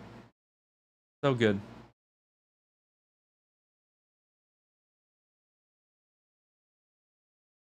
Frog title Syndicate, while the other was a My game cat just based came in on and the yelled Jason and then Bourne walked away. Two I exciting respect that. projects for any game I deserve it. designer, But sadly, for many of the developers at Starbreeze, this partnership spelled the beginning of the end. Hope you have a good rest of your stream. Thank you for all the work you've done. Super excited to see more from you. I appreciate you, Torn. You have a good rest of your day. For myself and also I know for Jens and Magnus, it came down to us. We felt that we lost a little bit about our creative control. Joe the cat, she walked I think away. that was Oh, a big one. hold on, let me grab That's her. we started with Where are we Swing, now? we moved over to Vivendi, and then we did Darkness with 2K, and then we moved over to work with EA. So the publisher also got bigger and bigger and bigger, and they had different processes. It was a challenging time because we felt first we were split up a little bit in our core team because we had one part we're working on a Syndicate game with EA, and then me and There a she couple of is. other guys, we started working on a Bourne game, a Jason Bourne game. So we ended up at Starbreeze with this. Thank you, not- Mio. Not competition, but at least we were fighting for for resources internally, which was a challenge. And it's very easy to end up in this situation where you have one A team and one B team, which is not very healthy either. She wants a tree, even though she has one. She just keeps. We would present an I'm like, idea, no. and the publishing layer that we were interfacing with. Full screen cat cam. Sounds good. Let's proceed. I with would that. if she Started stayed building in it. one spot. And then 6 months later, that information would trickle up to their superiors, and their superiors would say, no, this is the wrong direction. Make the team change it. And then we're like, okay, fuck it. We stop everything, stop development. Let's reboot it. We're going to build something Worth else. an ask. Tell us exactly what You're you gonna have to need, take it up with and her, we'll not build me. something within that framework. And they're like, yeah, okay, we're thinking this Okay, and this. so okay, in start building my- that. And then they're if I like open happy, my and brain then 6 months later, their bosses and do see it, and they're this, happy. And then a few and months then after that, their I'm- bosses see it. And then it's like, no. so that game was like stop, start, and eventually we're like, okay, this it's impossible. Like there's no way, because it's not like they give you more money and more time to accommodate these changes. Like you're still on the same And then I budget and merge timeline. visible. We came to the conclusion. Then I open this up. We need to start something new. Then I enable polygroups. When the founding Yes! members of Machine Games left Starbreeze, they did so with no deal. Random very mass, little money, baby! And the aftershock of Yes! the 2008 financial crash. Perfect. What followed was an 18-month period of failed pitches, depleting resources, and eventually the opportunity. of a lifetime. And then I group It my. was an experience I wouldn't wish on anybody else. Like it was fun. Unmask my beloved. Cool for the first 8-10 And months. if I do this, But when we subtools, were just waiting on getting split. communication data. Like, are we moving forward with this? Is this happening? And no then I do a responses. group split. We'd get an email every 2 months. Like that was a nightmare. We invested all the money we had. Did in it just Machine split Games. everything We were 7 up? of us Yes, at it the did. time. 2 dropped Lol. out during this these 1.5 years. And 5 of us stayed on and trying to really get something going. We had, I think, 4 concepts, and one was called Steel, that we pitched pretty hard, where you played as a robot. We figured out that for the company we would create co-op games. We would do 4-player co-op games. That was all we would do, and then we would set up like 5 different. I can make pitches. masks We had a off. robot game. We had an air game where everything Okay, hold on. I'm gonna was, save there was before a shit ground breaks. level I'm gonna because save the before shit breaks. world was polluted. So it took 2 of the. Because types I and feel we it in took my them to bones the- that this shit is gonna We break. can go and pitch to companies. We went around, Ba, we ba, pitched ba. those games, we went to Bethesda 2, and then we did that for about a year. But then also we were out of money. And I had to sell my apartment here in Uppsala, so I had to move back home to my hometown. But it became pretty tough for us. We started to look into, I talked to Jens because he was working at Lucas. So we had those, a few of those backup alternatives if things wouldn't go our way. So we were actually very close to giving up. It was just a matter of weeks, I would say. The first company, I believe among the first companies we met with was Bethesda, and they were interested. And then everybody else is like, not really right now. Late Apparently spring there is 2010, literally just a and then straight up Bethesda mask by got back polygroup. to us, and we got this opportunity to spend. So 3 if I weeks find doing this software. correctly, How much in the conversations with Bethesda is Who makes directly skulls and the such? idea of Sure. you guys working on a Wolfenstein? Is it Not a character artist, but I always one-on-one? look. Is that sort of reason, or does that come later? I think it came pretty early on because it was working on Rage and Wolfenstein was, they didn't have any plans on working on Oh, I it. could just They go- did work on the next Doom game as well. They have started work on that. So I think Wolfenstein was, one Oh, of is those this- IPs that they wanted to really use because they recently acquired id Software too. And I think they saw Machine Games as a good fit for taking that on. Oh, this is They cool. wanted us to go visit id in Dallas likely to get evaluated. I'll take But more also, look in a second. Hold on, I'm like do a game pitch and also look at the tech kind that of they were doing. 'Cause, fucking originally, find- when we started the company, we had Oh, our own that's tech, them, but- oh, two that's of the funny. 3 engineers who built it left the company before we got to that Oh. point. But we were in talks with Bethesda, like, let's just use id Tech. It was kind of a natural fit. So going to Dallas to look at it was hugely beneficial. So we were there for 3 weeks. Obviously, that was just, that was a way for them also to see that we can work in that environment and, basically to prove ourselves a little bit, right? But we went there, and we were only 7 of us then. We got there, came into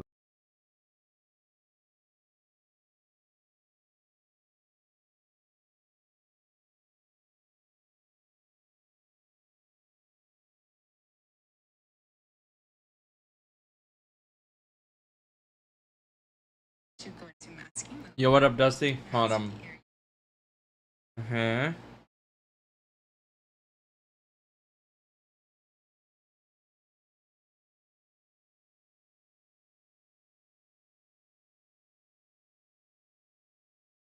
Okay, that doesn't help me. Lol. Introduced everybody. I got to meet my childhood hero, John Carmack, which was amazing. One of the first things I got was an email address that had id Software, so I had to send an email to a bunch of friends back home. Hold on, let's see if we crash. He said the same Let's thing. see if we crash, lads. I hit So I sent mail and merge to similar my groups. friends, Let's see. Gustavsson at id Software, that was super cool. And obviously we went all in, we said to ourselves, this is Good luck. This is our opportunity, this is our chance.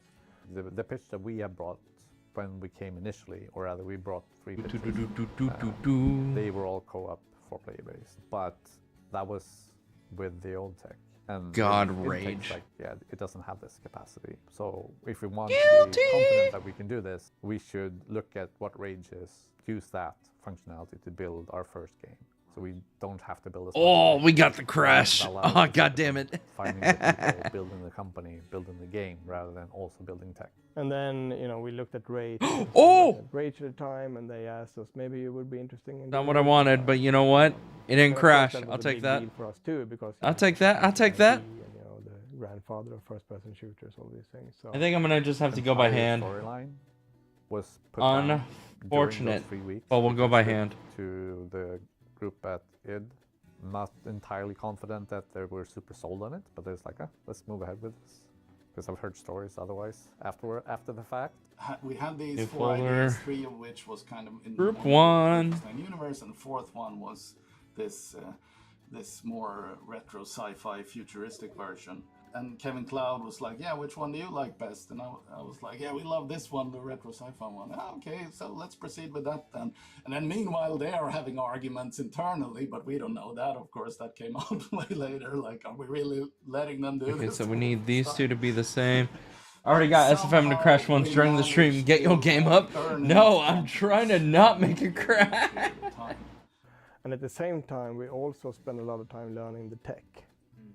So we built the map there in the editor. So we did that towards the end as well. We showed them what we had done in So the goal here the actual Rage engine. is once we get so it was not the just specific that, design phase of actually putting edges. the New Order game on the wall. It was also Like once we have all the edges set up in their own groups, you can just kind of go in the middle and then choose random should we give you this amount of money? We could just invest it in some pictures, studio but that they own. this, like this one and this one, they have to be in the same group since they will be the same texture.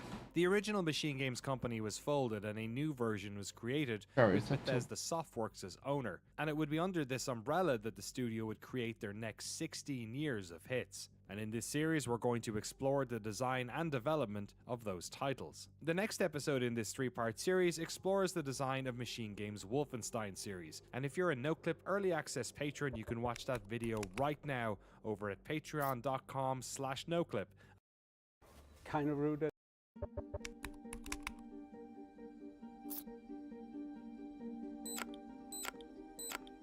New folder G3.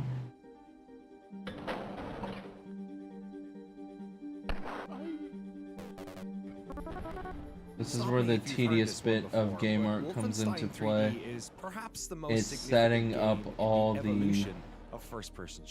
bullshit to make things work. Was a reinterpretation of another studio's work. The original Castle Wolfenstein games were developed by Muse for the Apple II, and they themselves were groundbreaking, being one of the first action-adventure series with a focus on stealth. The founders of id were huge Apple II nerds and loved the idea of remaking the labyrinthian exploration of this old series, especially if they could use John Carmack's new 3D technology. Well, I say 3D, and the game is called Wolfenstein 3D, but it wasn't really 3D as we know it, rather using raycasting to imply height and depth. This is all to say that Wolfenstein 3D is an icon of the first-person shooter genre, the Dracula from which all other FPS games spawned from. So when Bethesda acquired the Machine Games team and invited them to Texas to pitch a Wolfenstein sequel to id, this was a massive gamble. In the previous video in this Machine Games series, we explained how the team pitched their retro sci-fi reimagining of the story of BJ Blazkowicz.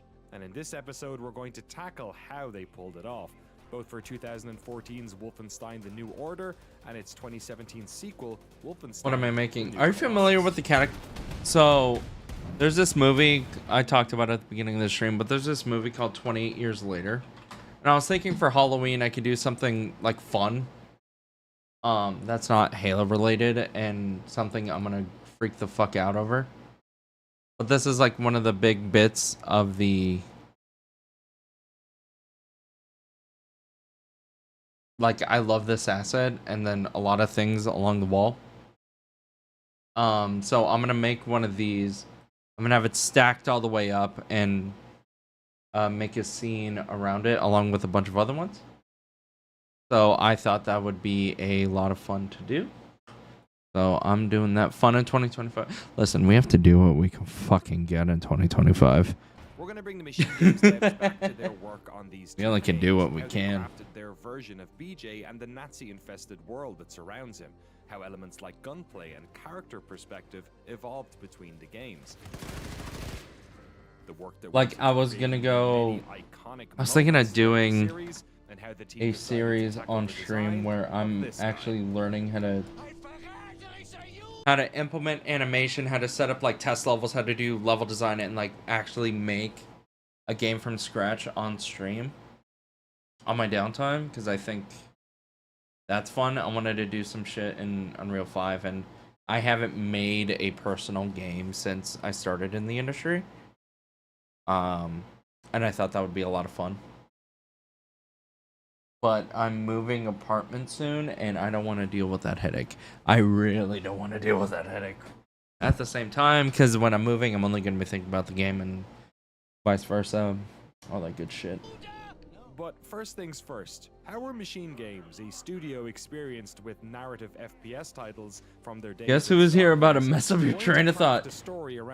Who? Who is basically Who? a mute disembodied. Call me an owl, because I'm asking who. Ah! The fucker, thank you. Yo, shout out Mr. Fido. Oh my god, the 10. What is wrong with you? 10 gifted. Thank you so much. What is wrong with you? He doesn't flinch at torture, human trafficking, or genocide. Thank you so much. He's not Oh my loyal to a fucking god. flag or a country. Keep giving ass, brother. I appreciate you so much. Lizard, lizard, lizard, lizard, lizard, lizard. Oh my god. Thank you so much. You didn't have to do that, but thank you so much. I appreciate you. Because obviously we wanted to do something different. We wanted to make it. Damn, you're right. That is gonna fuck up my stream. Hey man, you giving that talk to my students was so good and helpful. I will do that anytime. I love talking to students. That shit's so fun for me. It also makes me feel a lot cooler than I am. Heavy on the storytelling part. What's that for? When we got What is this this for? idea of moving it into the 60s, I think that's when it started to fall into place. Still pretty young during the Second World Did War. I see Kojima's new game? Oh my god, are we actually gonna talk about Kojima now? Is it time for the Kojima-thon? I'm so down to talk about Kojima all day. Oh my god. The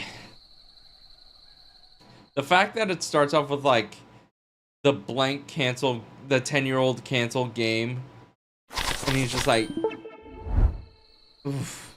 And then the new stealth shooter, because he probably saw Metal Gear Delta and was like, don't fuck with me, and is gonna make one probably significantly better. I'm just like, good gravy. Into the 60s, if the Nazis won the war, I think there was this opens up a lot of doors what we can do with his personality, just more depth into the character. There are very few journalists I like really fuck with. Childhood years, but also the war. But there's this journalist called his name is Gene Park. In this mental hospital in Poland. He interviewed Kojima for the Washington Post. Who is BJ? We know and I talked to him a about little bit. So okay, so he's some tough like ass off camera muscle and guy, stuff, and who's like. And I asked him, I'm like, is he really that guy? And he's like, he's really that guy. Like he's older and more grizzled. He lives, breathes, and loves he's seen some video games, and I'm like, oh, we auditioned he's so cool. many people for BJ. Like, I'm sure we had something like 200 auditions. And I'm like listening to them, and it's like, yeah, this is pretty good. Maybe not this. Well, that's all right. And then this guy comes on, and it's like perfect. And that's Brian Bloom, who we ended up casting. I'm so excited for anything he does. Incredible. And like, completely gets it. I thought you were gonna say feet. Listen, I already said Death Stranding 2 is my game of the year. Why are we? Why? Don't play with me, Josh. Just completely gets what the character is. Tell me I get to see Elle Fanning's feet. Game of the year. Not even close. Nazi scum. It is an interesting character to try to almost go from a stereotype, you know, and as you say, we have this little pixel head that says "hurt me plenty," and then it needs to go into this kind of human character. Oh my god, the fucking... What was that quote he said? He's like, mode activated. Hashtag hungry. It was that, is that like, I only have like 10 years left in me. In that regard, I was like, oh, I need to meet you at least once. I want to, that, oh my god, that day is going to be so sad. Like, it is, that's going to be a day. You're going to, oof. Oof.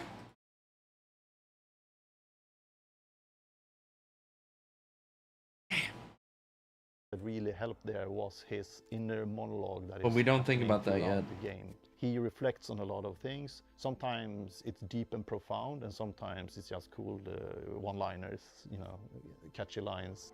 13 years old, from the pond by the stables, came out covered in leeches. To try to push that was making sure that we could reach a David Bowie's last. Oh, for us, oh, you know, a new the middle of it all. Detail. And in the middle of it all. Facial animation and expression in face. And I'm gonna wake up to a fucking black star, and I'm, you know, not fully go away from this.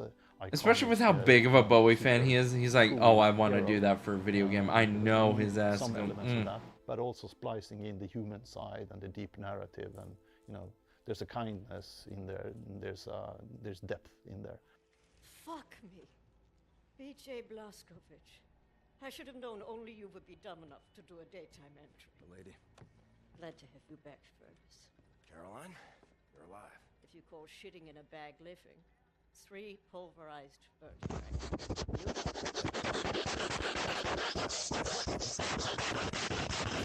That is foul. That is foul.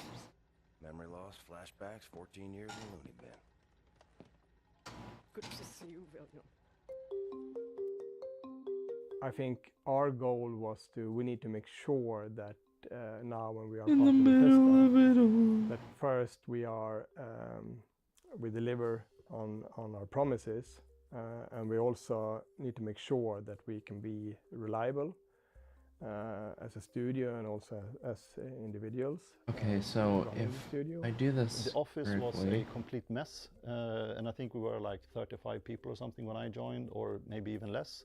I switched room maybe 6 or 7 times Then in the first 6 months because everything in the office was still being like refurbished or merge folder. decorated. So it was basically working And these in two. a construction site, you know, for 6 months And then I or hit more. Everyone texture. was very focused and very passionate.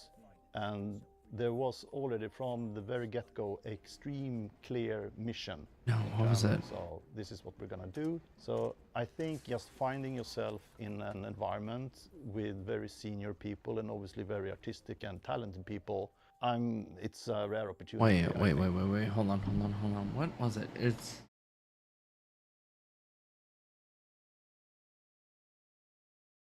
The grab dog? Where the f... Oh, Zebra shot a save! Fuck you!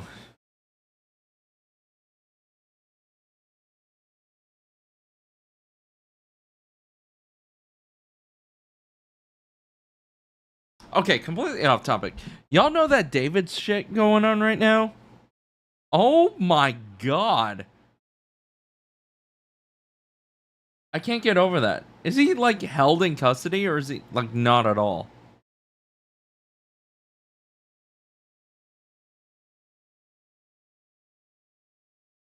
My name. Life of a game dev was waiting for shit to load sometimes. I can't get over... Wait, hold on. How's this gonna work? Alright. Oh. Lol? He's not locked up now. Oh my god.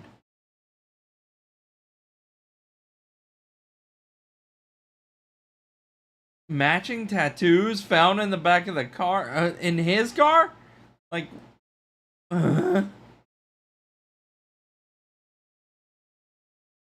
In heart without a home. You can hear me say my name. Is he on the run or something? I don't know. I think they just like haven't bothered. So I was, like what the fuck is day one. Anything like? Yeah, I mean, we as a studio, we're there we go. Fairly small for the kind of games we make. I mean, we're like. It still looks like a developing story. Okay. Or so people now, which is still tiny in comparison to some of the other studios that are making similar games. Clear vision is really key. What is it? Subtool insert? Company as a whole, for us to be able to stay small. You know, we don't have that time for a lot of exploration where you spend the first 12 months, 18 months figuring out what the game actually is and what's working and what's not working. So we all start out with some pretty clear ideas for the game. Writing it has mainly been Tommy, our lead writer, and also Jens. He did a lot of writing. Oh, he's just. Yeah, I don't know. Yeah, what happened? I don't know what happened over there. After we had the levels, and that's actually a much better way of doing it because it also makes you. Okay. It forces you to come up with a much Hold more. up, wait a minute. Like, okay, you're gonna Get my go to cup, put some liquor in it, and blow up a castle. Like, how are you ending up there? Like, I think quite quickly we had something that felt interesting and fresh, something that we could say we haven't really seen this before. So when it comes to, for example, the architectural components, we were leaning in quite heavily to. And you can do this. Style of architecture. Texture.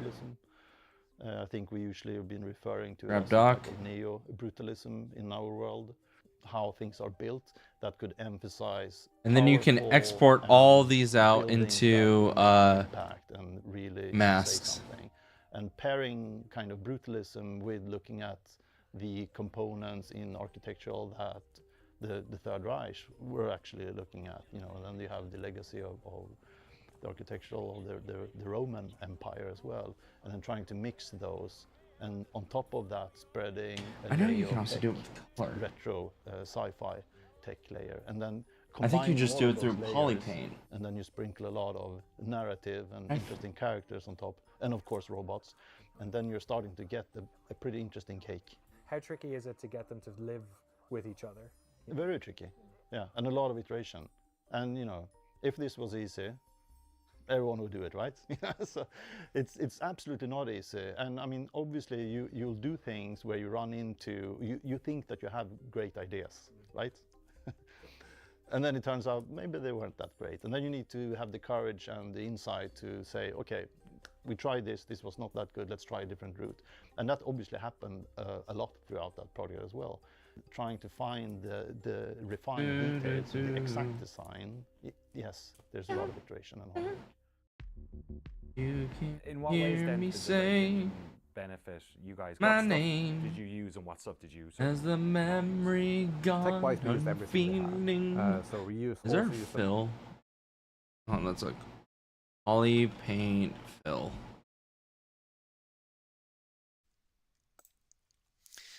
Alright, so now that we're done sculpting our model, we are just going to get started with coloring. You might notice he looks a little bit different since the last time. Why am I not in the soundtrack? Video. I mean, I actually kind of spent some I don't time know. just tweaking the face a little bit and changing the eye shape.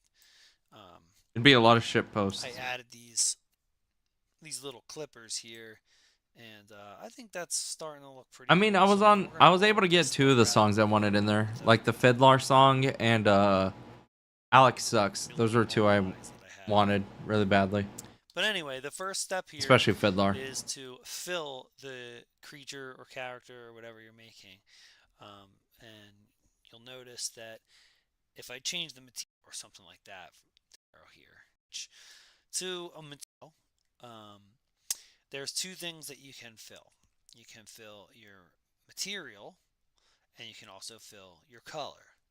So for example, if this is just set to color, and let's just fill this with like a base yellow. I have a reference up, and I'm gonna kind of color it like on the inside. RGB, and I click fill object, and then start changing color again. You can see.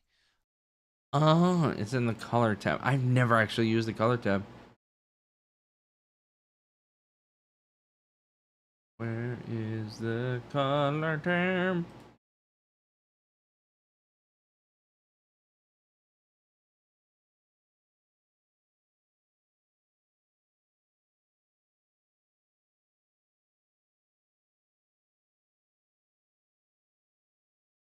Alright, then we'll mess around with this for a bit. A bunch of things that was developed for the Doom 4 that never shipped. Because of the setting, they built a bunch of stuff that allowed us to do interesting changes to the environment in a contemporary setting that they ended up not using at all. Yeah, then on top of that, we built a more interactive, destructible environment because Wolfenstein kind of needs to look like you had a fight. Even though we're using like the same tech, we're building different games and we have different workflows, so we find different problems. It's like something that worked for them for years. It breaks down for us in like 6 months and we have to fix it. And that's mainly because, we do narrative, character-driven stuff. Different aspects of the engine more than others. We had better character animation was the biggest thing. So we had to improve the fidelity and quality of how you animate characters. For New Order. Now I just keep filling it up. Hardware at the time. Filling it up. Ow, filling it up. Not capable enough to pull off what we wanted to do, but we did as much as we could. One of the key the sound needs to run at 60 frames, and we can't sacrifice. Yo, 3D Jordan, thank you for the follow, big dog. Appreciate you. A lot of us in the company that was part of the beginning, born in the 70s or sometimes in the 60s. You know what? You're right. I grew up voice in my 80s, head. I 90s, should save. So for me, like being surrounded with the type of media, like because I think it's easier to just arrive a mask and designer through a color than black and white. Not like black and white's bad, it's just all you need is specific values to completely pull whatever's needed. How long are we going? We're about to hit. We're about to hit 2 hours soon. Attention to like world building and attention to a certain type of. I'm gonna throw a poll in the chat right now. In a negative way, but there's a grit, there's layering. And we're gonna put. And I think that kind of. If we want to continue, like if this is still interesting, if we want to continue with 3D, or if we want to do, switch over to Skate. I will let y'all decide.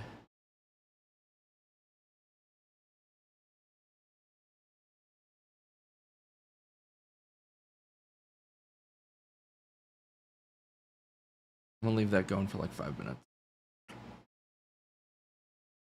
Yep.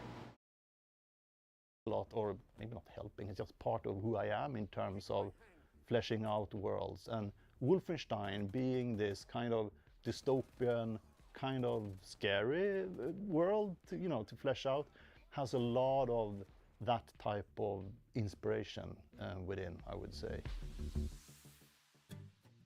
Machine Games had a lot riding on Wolfenstein: The New Order. Fumbling the ball with a beloved IP would be a huge blow to their reputations, or even worse, it might cause Bethesda to reconsider their new Swedish investment. You'd imagine this would influence any team to play it safe, but the developers at Machine Games had so much experience flirting with disaster that they took the opposite approach, pushing design boundaries and working against the established first-person shooter rules at the time. It seemed like at every opportunity, Machine Games took the risky, interesting decision over the safe one. Perhaps playing it safe was riskier in the long run. Oh, that's him, isn't it? That's him. What the hell? Working with the story, like I said, the story usually dictates quite a lot what we do with gameplay. But at the same time, it was also very important for us with Wolfenstein to go back a little bit to the retro. We decided very early we want to have 100 health, 100 armor, really go retro, because at that time it was basically all the first-person shooters you saw was, generating health, trying to avoid those type of elements. We also wanted to focus very much on the, the heavy weapon part, which is a big part of Wolfenstein. And that in combination with the story, where we tackle some heavy subjects, of course.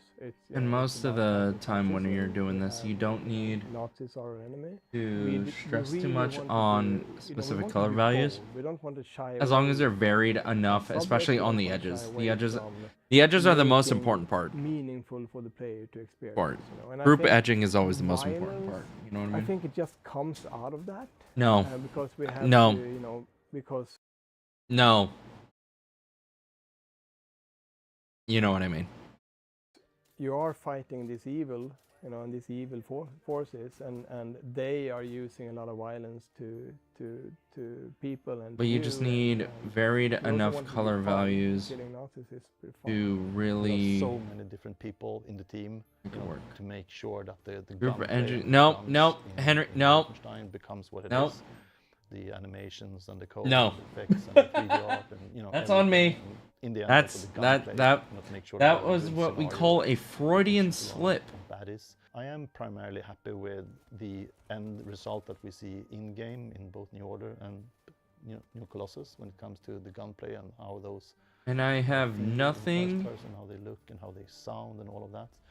When it comes to guns, we wanted to have it pretty crazy, but still kind of rooted, if that makes sense. So I'd say the hard part was to make normal guns relevant while you also have these crazy guns.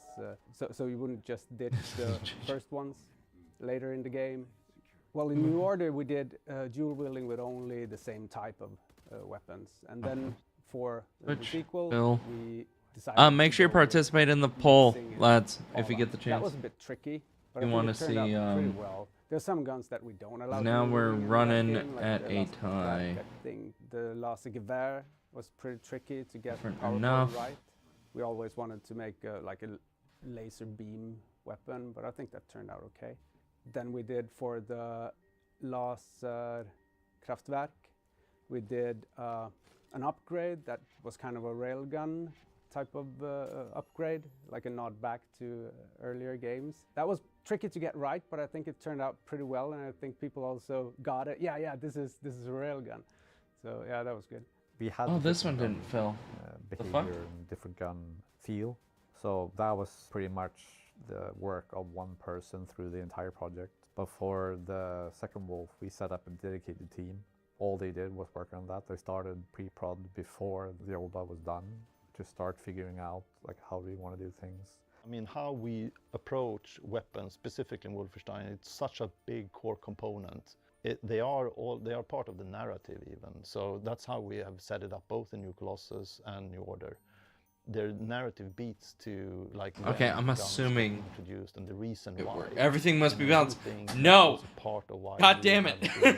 fairly successful in terms of selling that power fantasy. That's funny, but no. It's not like you just pick up a new rifle and it's like, oh. Alright, now we need to do there this are one. introduction animations, there are certain scenes set up for this, there are certain combat scenarios specifically scripted for you to have a very fun time first time you pick up this gun and kind of basically learning how it's working out. Are you fucking kidding?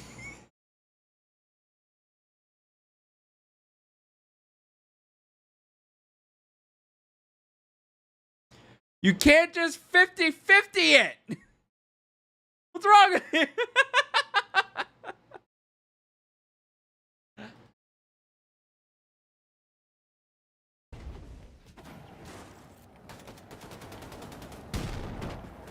Alright, I'm gonna finish these masks and then we'll switch the game. We'll switch this game. The amount of time it took, you would build the environment would be... You must do both at the same time, man. Unique model for the entire world. The bull's basically saying to break your NDA, fuck off. Very cool tech, taking up a lot of space. Getting that to something that fits on a Blu-ray is complicated. Do you work much in Substance Painter, or is there... I usually... My go-to is either Painter or Designer. It entirely depends on the thing I'm doing. If I'm doing a prop, I usually do... If it's a hero prop specifically, I would always default to Painter. With this one, I can do it in either, because they both work out in similar ways. This is basically the hardest part of it. It's setting everything up. It's the most tedious bit. I really enjoy Designer, but you can do everything in Designer and Painter. Yo, what up, Luna? How's it going? It's entirely dependent on exactly what you're working with. Because, like, well, we have 25 maps. They take... You can even do a bunch of stuff in Blender if you want. Like, for Old Blood, the biggest map. It's entirely dependent. Sorry, I'm like cracking my wrist.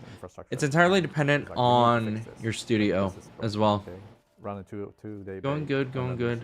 Failure. Hell yeah. So we ended up panic buying new machine that was like 4 times as powerful. Like Naughty Dog is a very Substance Designer heavy studio. So you really need to know Designer to work there. Got corrupted for, or at least be cognizant of Designer. Okay, we have 3 days left. We can run one more bake on the old hardware. Okay, let's try it, see what happens. So unfortunately, it worked. Trying to understand the IP, you know, trying to understand what is worth bringing forth. Who is this character, you know, BJ Blazkowicz, who are the enemies, the antagonists and all of that. But then trying to shape something that feels new and fresh. And what we did with Wolfenstein, I think, was unexpected, because we took something that was not only just a mundane shooter. I love the old games, you know, I'm a huge fan, but we added a layer of narrative that wasn't there before.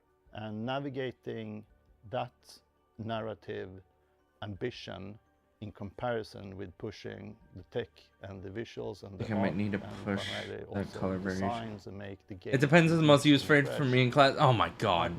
Preaching to the choir on that one. And tough. I always try to tell people that when Wolfenstein: The New Order was released. Is that fucking necessary? Huh? Huh?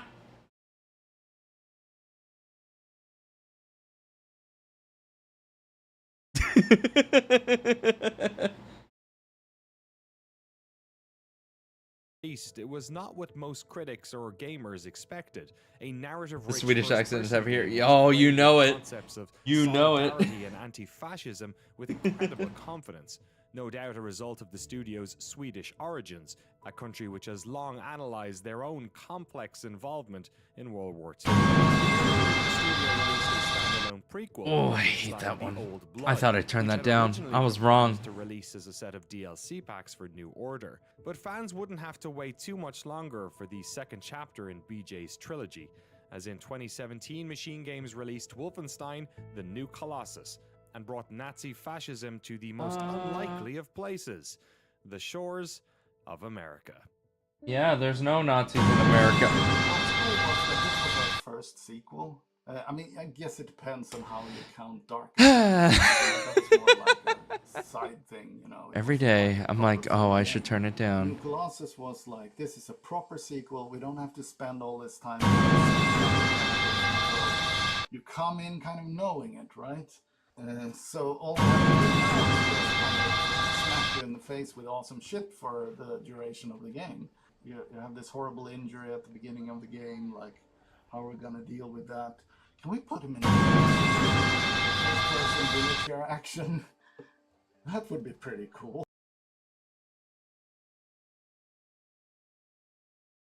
We good? We good?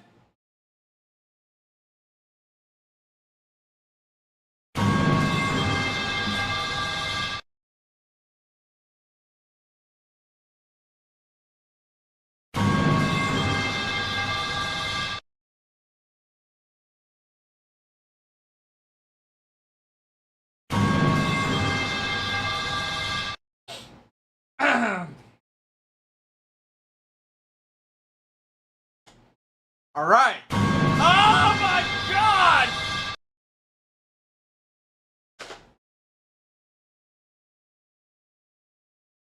We good?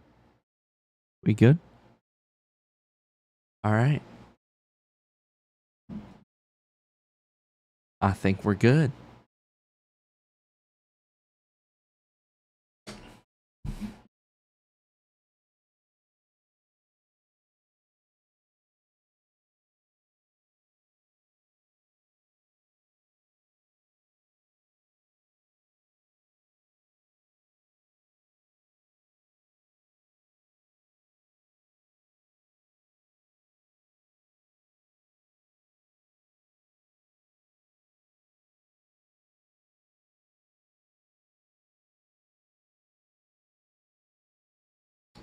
Turn it up for your chat. No, I'm not. It's so loud in my ear. What do you mean?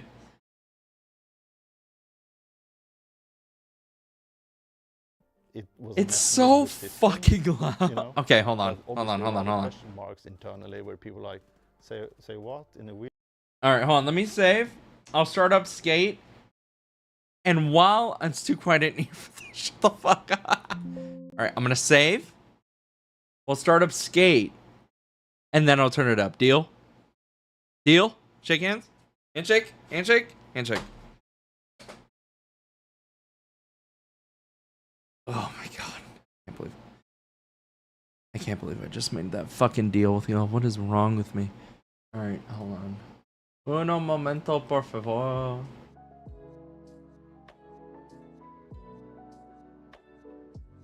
Oh. I hope y'all are having fun. This has been a really fun stream.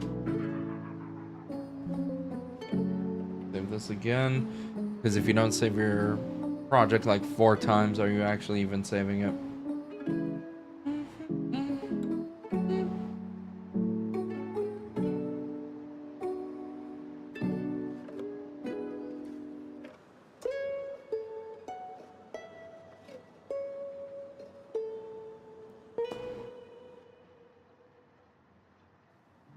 Okay, oh, by the way, top of the hour ad break, it always runs at the top of the hour just to avoid people having ads when they enter the chat. It's gonna start in about 1.5 minutes. Well, you're ending? No, I'm not ending stream. I'm starting Skate now. Like we're gonna keep playing. We're gonna keep playing. Don't worry. Stream goes on for another hour. We're just chilling.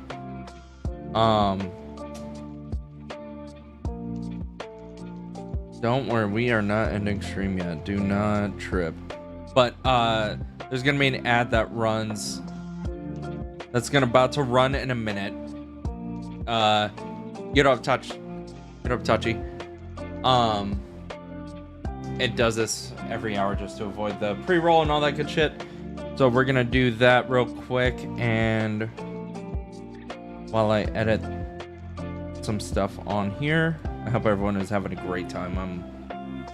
I love hanging out with y'all. This is why I enjoy doing all this shite. A lot of people are like, what do you mean you're... How you doing? I'm doing pretty good. I cannot complain. You just you just missed a whole bunch of art. We did like we set up a skull wall, and it's gonna go into texturing on Thursday, so you'll be able to see it set up by Thursday. I'm gonna probably just do a bunch of masks off stream because that's the boring bit. Yeah.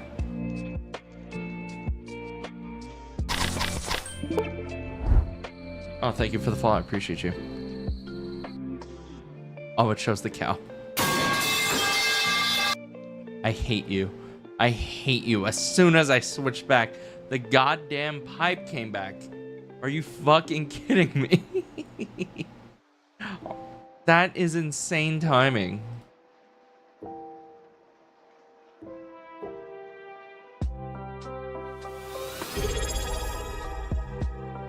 I don't know what happened. Luna with the sub. You didn't have to do that. I appreciate you. I'm not gonna miss future things, so I appreciate you. And shout out Luna. I hope you're doing well. Don't give me no fucking ads. Shit, hold on. Let me, you know what? Y'all are amazing. Hold on, let me do this.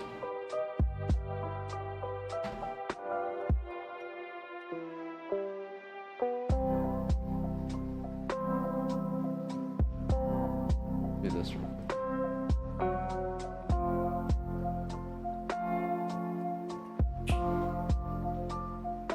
There you go. Hopefully that gives it to people that don't have to deal with subs.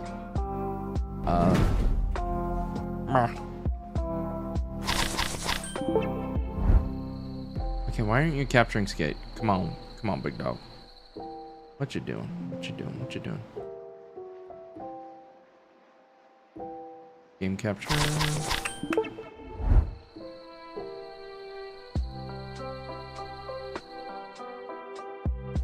You're the cool person. It's cause I'm an idiot. I probably shouldn't. But you know, I'm just here to chill. I don't see myself. I see myself as an idiot that got lucky, and I'm okay with that. I am 100% okay with that.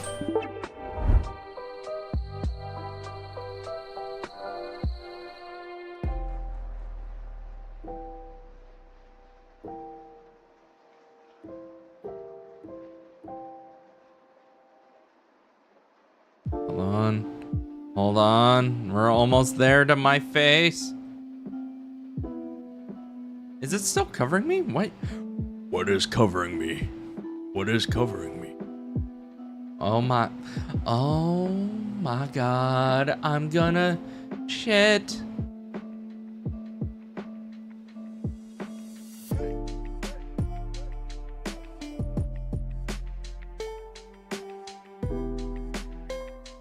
Okay, cool.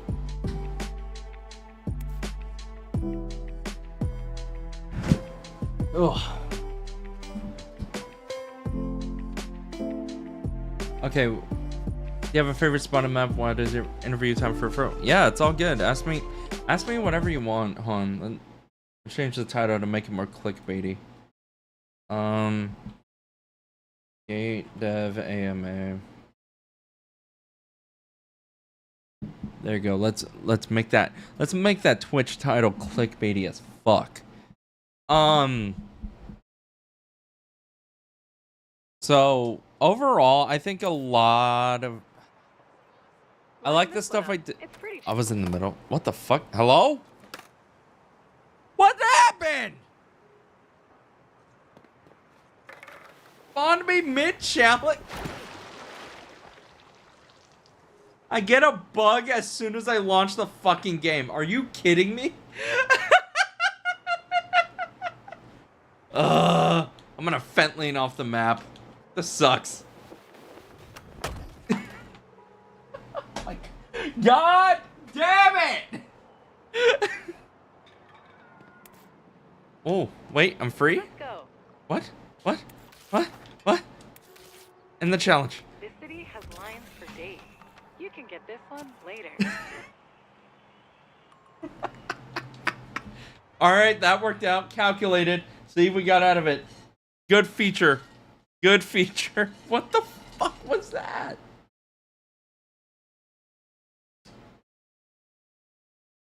Average skate experience, true.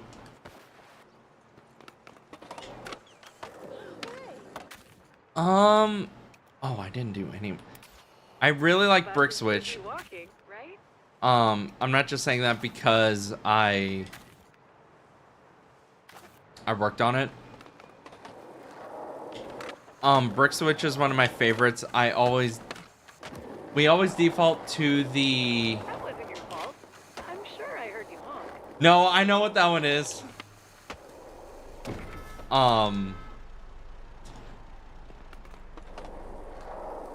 A personal one for me was, I did not mean to do that. Yo, what up, Chow? It's going really well. We just finished some art. Now we're just chilling with some skate. Wait, what have you done in Brick Switch? Because it's my favorite area too.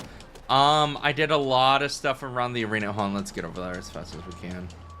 Also, I do love that people are upset that rolling is. Want to play Luke again? No. No. Okay, Luke used me as a fucking clickbait title today already. I'm good. He only gets one a week, motherfucker.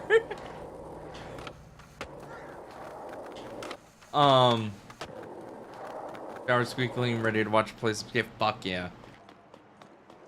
But yeah, Luke's awesome. He's a sweetheart. I'm a huge fan of. Wait, hold on. Circle back. So the couple of areas I worked on this area. This one was fun.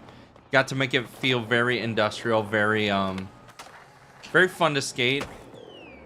Like, I'm a huge fan of mani pads. I'm a mani pad enjoyer, both in stream and in like real life. So setting all this up was fun. Also, I showed this during the stream with like Nick and everyone, but one of my biggest areas that I get. I judge not your fun.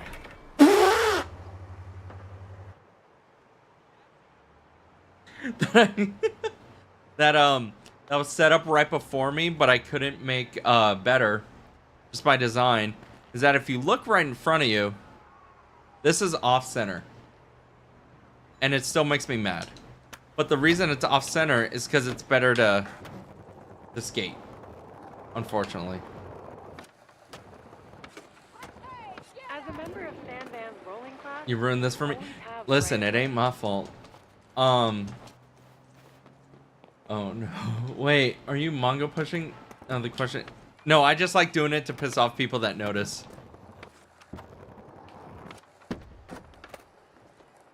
Nick pointed out to me, now it's ruined for me. Oh, you mean you don't like?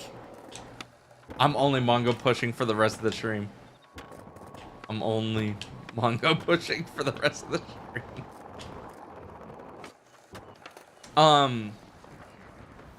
A cool one for me was working on this area. It was doing the San Francisco Skate 3 area. Working on that was a full circle. The third and army rails get really narrow at the corner. Oh, don't even get me started on that one. That is entirely just due to shit needing to work.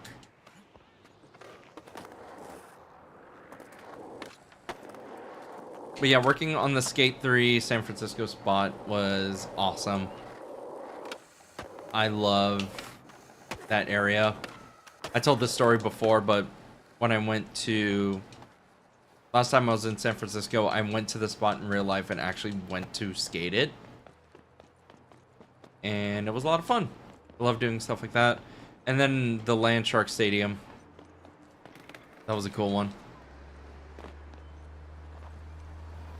Excuse me, sir. Love doing stuff like this. Setting up the big loop, bro. Wait, can you get the idea through? Can you get this idea through line of all the things you guys have to do? It's insane idea under movement choices. How much you just mall grab instead of Listen.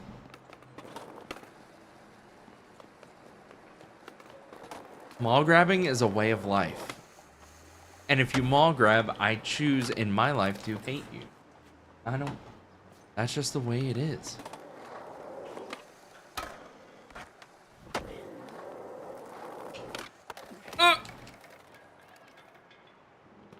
Also, I'm gonna say right now, mall grabbing is one of the most comfortable ways to grab a board.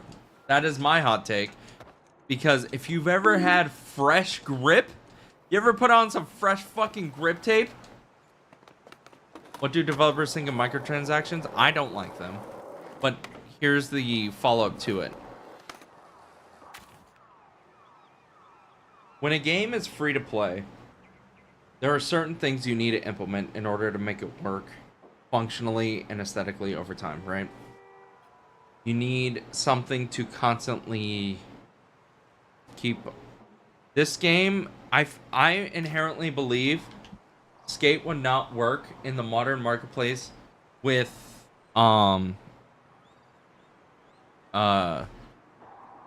like no matter what. I don't think it would survive under the corporate banner without microtrans. Yeah, it's competing with Roblox, Fortnite, GTA 6, and even I could even calculate Call of Duty. Like, I'd even throw that in there. Like, you are fighting Warzone. Warzone's free. GTA isn't free, but it's Grand Theft Auto. Everyone and their mother's gonna pick up Grand Theft Auto. You have to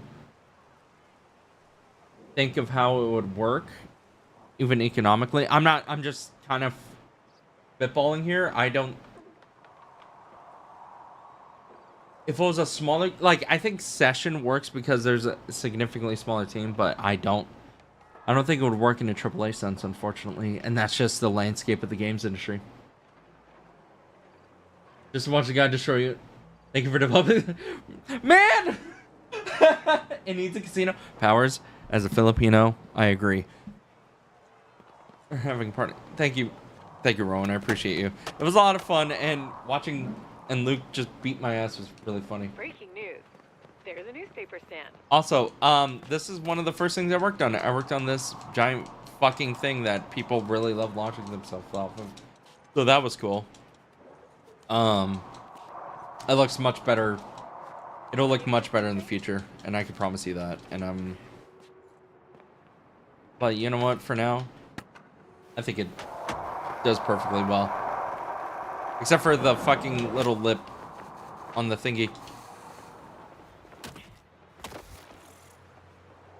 Oh, what's the community park today? Doesn't have a good taste in my mouth. Unbranding.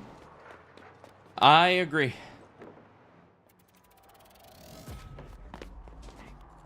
Song transference successful. I don't like the clothes, not gonna lie. Yeah, I know. You can pull. It's because of the Nike Dunks.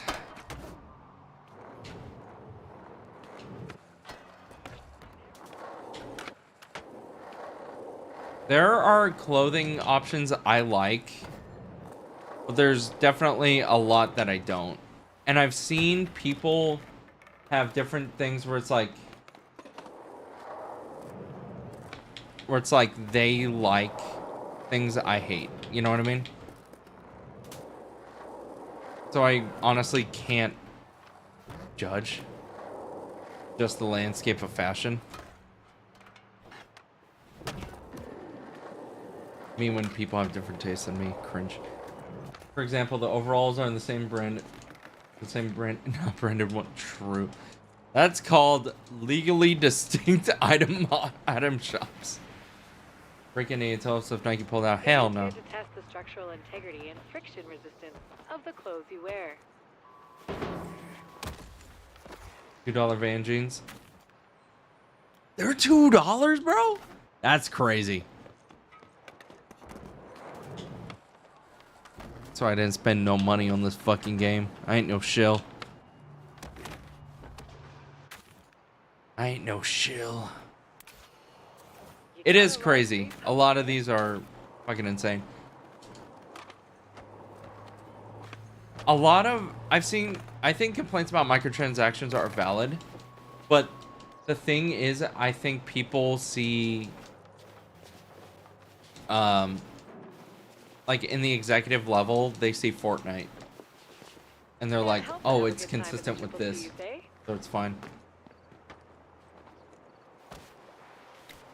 Also, voting for your wallet is a like louder than button.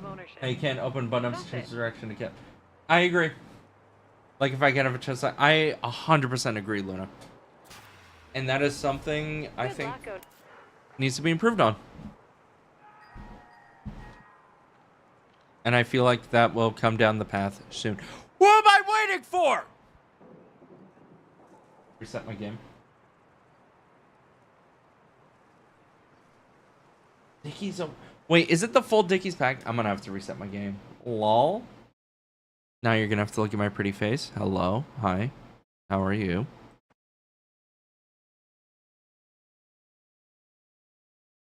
It's just for the overalls? That's fucking foul.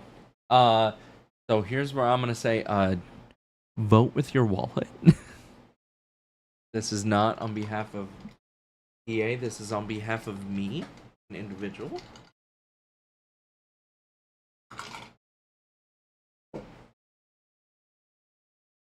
If the way I see it is that if you have to pay for anything that is more than my first job, the amount my first job would pay me on the like per hour basis, it can go fuck itself.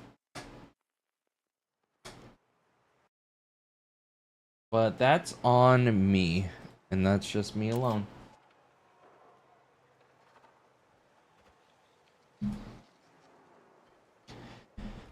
Because times are way too hard right now. Absolute maximum paying for an item is $5. That's valid.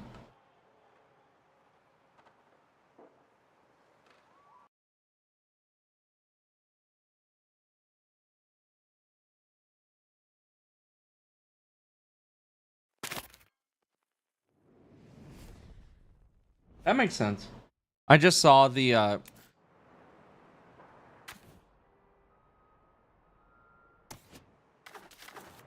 What is up? Welcome back.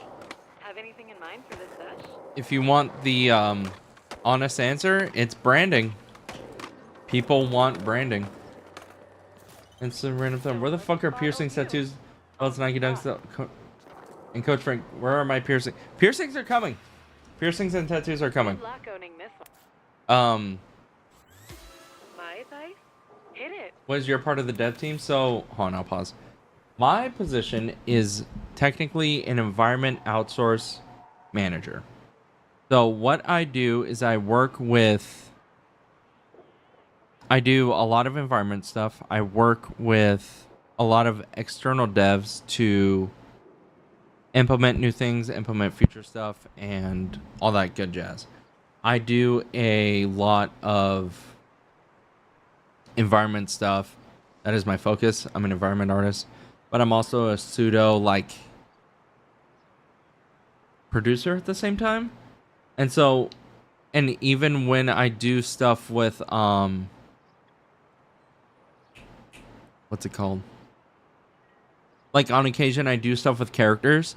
So right now I'm like I work with decks and stuff like that too. So learning a lot of the legality of working with brands is super interesting. Like a skate consultant? No. Well, we do give a lot of input on things. Like we can't even do what is it? What's the term I'm looking for? Like when we were doing stuff with Dime, the fans and Dime stuff, we had a whole conversation on working what would work perfectly in that space for that period of time.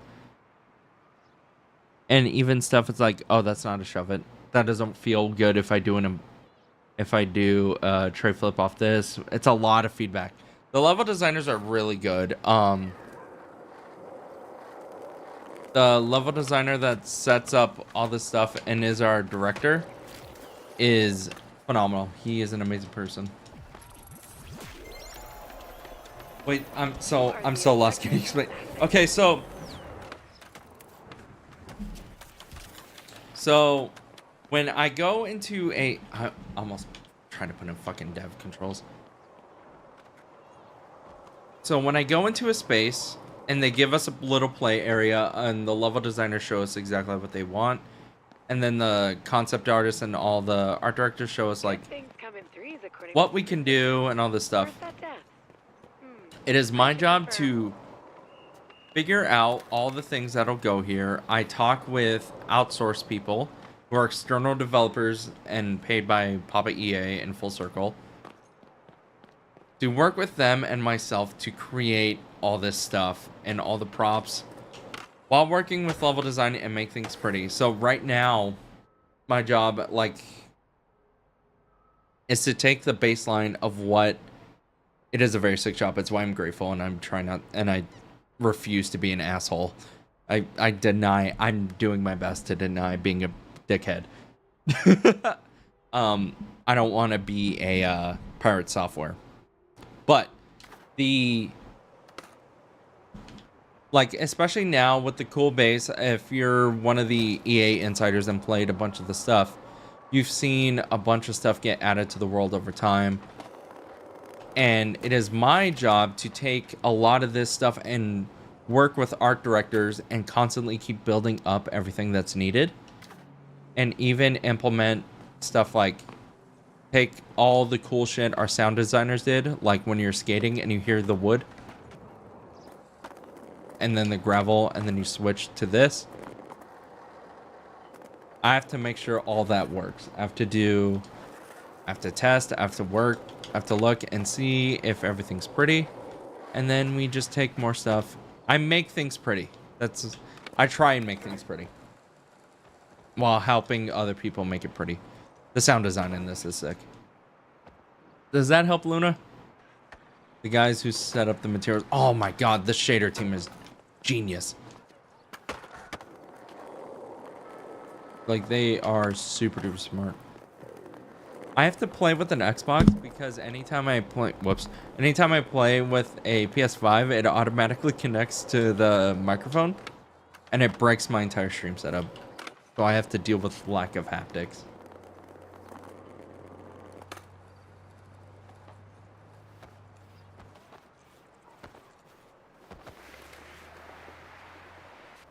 It is good to test the structural integrity. And Also, I had no part in V. That is not my fault.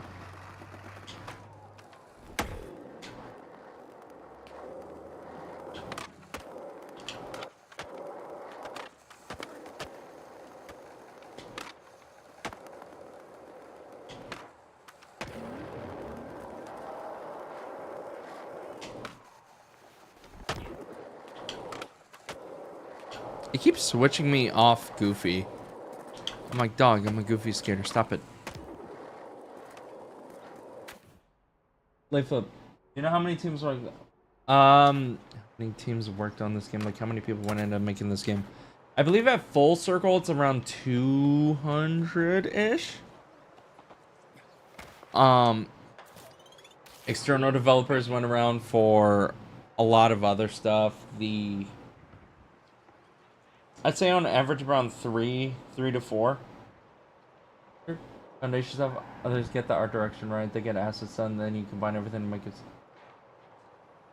low key, interesting, and confused. 1, English is hard. 2, game dev stuff is hard. It's all good. It's a I have my hands in a lot of pots. The way I always describe it is that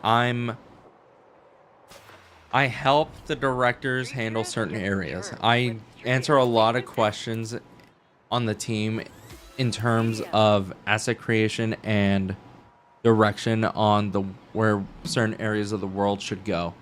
Can I have my hand in a pot next? No. I mean, apply. If you can get it, get it.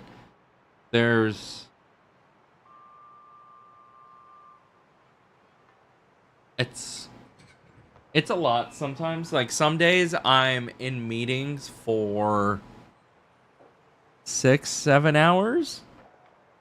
Like, I'm in meetings all day, and we have to set aside like a week. It's called like focus week, where they get rid of where I basically don't have meetings. I try to avoid meetings. 6-7, baby, 6-7.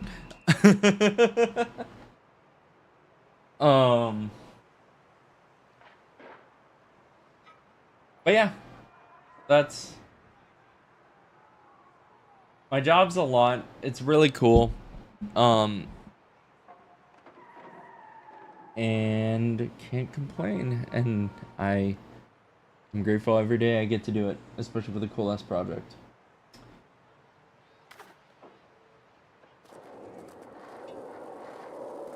Grab over the planners, the fuck?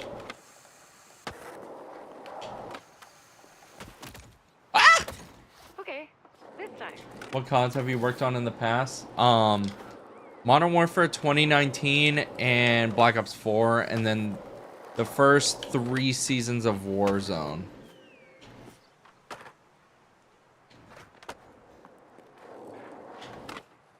Did you do the same work for them as well? So, I talked about this in the latest video I put up. So, when I started on COD, I started as a QA tester. So I was doing a lot of test work for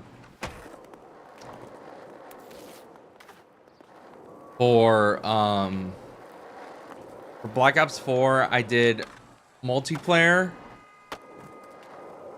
and all of Blackout. That was all the stuff I worked on.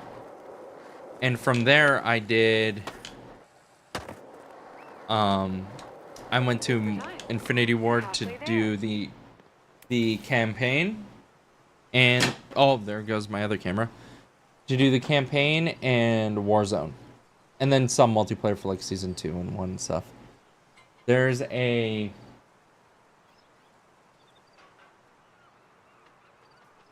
and during that time, Blackout was better than Warzone. Well, Blackout lasted longer than the first version of Warzone, so I won that war.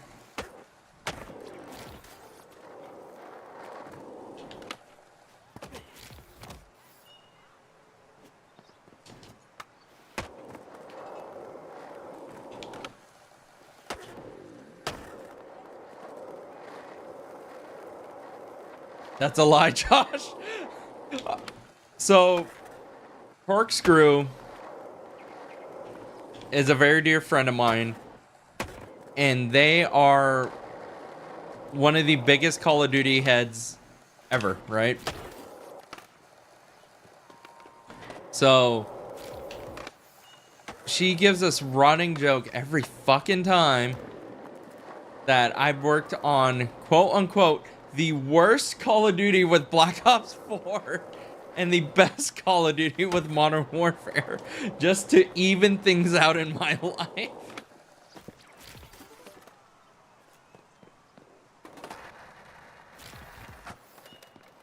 Like, literally just to insult me and be like, it's like, nah, you good. But she will fucking shit talk me about Black Ops 4 every day, and then I'm like this. I'm like, well, Black Ops. And then it just... It's so funny. I'm like, you know what? Fair enough. That's fine. I'll take the compliment. I'll take that. I'll take that shit. Oh, there was a long one that... So how do you guys figure out what goes in and out of each game? Test the game or build? Every list of my favorite spot game and change stuff again, taken out of the game, etc. Obviously can't say which entity stuff I believe, but what kind of process do you think, or just wonderful? So with something like Skate, it usually just happens over periods of time. It happens with, God, it is hard to fucking play and talk at the same time. How the fuck do most people do this?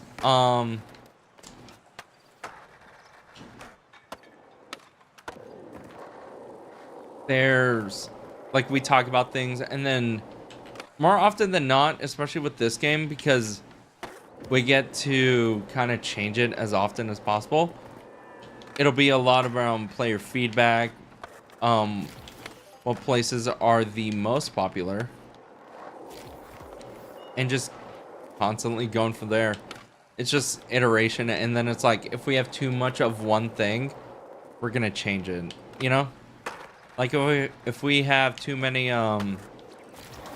like chill street spots, we're gonna add more crazy stuff to even it out, like with the Skate 3 crowd, and the other way around as well. And if you want to do it with like Call of Duty, then it's just based on maps where you have lines of sight and all that shit.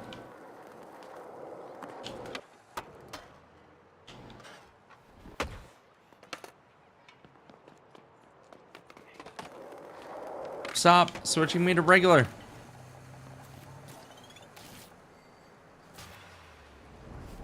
Ah, a line challenge. And go.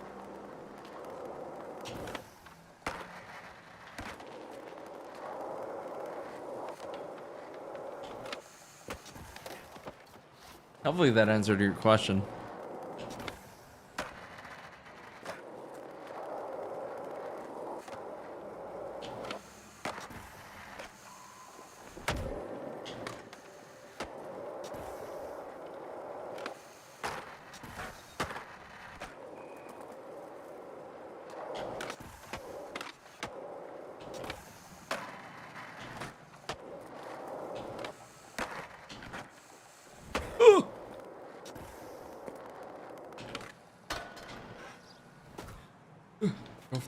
Get out of the garage. No!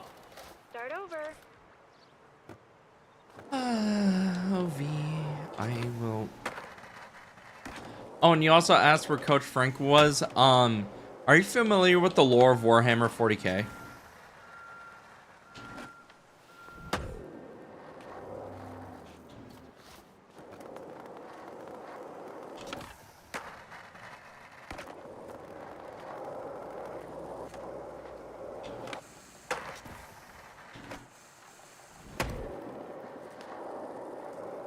So my unofficial headcanon with Coach Frank is that he is the equivalent of the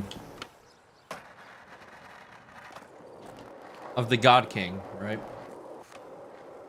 And they have him stuck underground in the church, and they suck his blood out Time for another go. for Impervatech.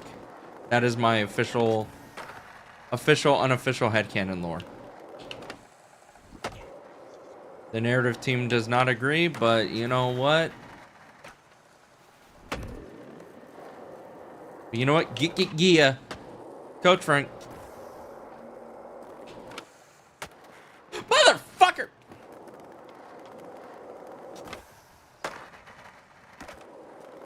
Go and do this real quick. Lock in. Up. Miss. 5-0 ground. Land fakey.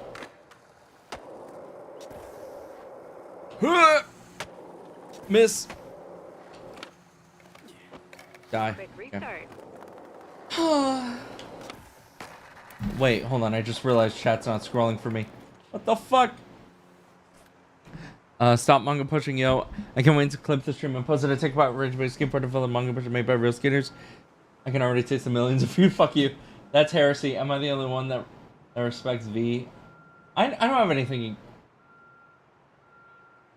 I have nothing against V. I like V. I'm gonna play maybe Coach Frank.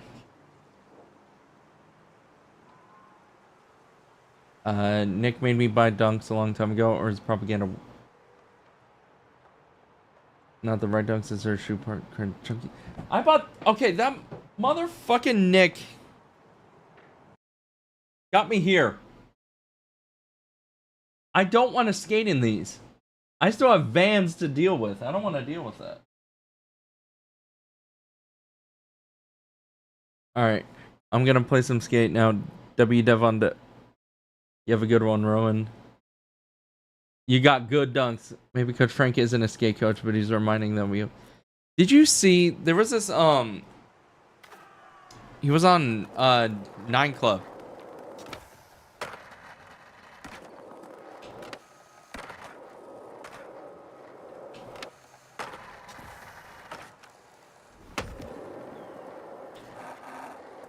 You have to skate in them. You have to. Man.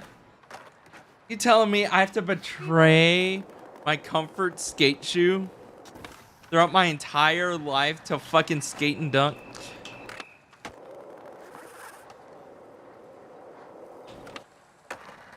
Oh, chat.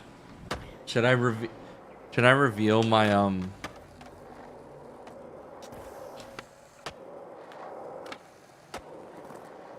Should I reveal my skate comp? It was a non-comp. Oh, it was Jason Lee, the guy who made and created Coach Frank.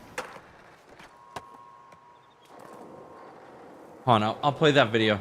I'll play that video in a sec. Oh my god!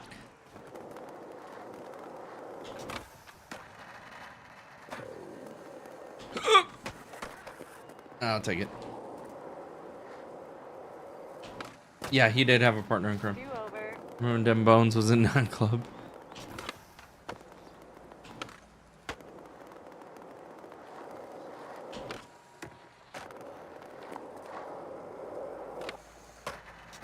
Keep Mongo pushing at a spite.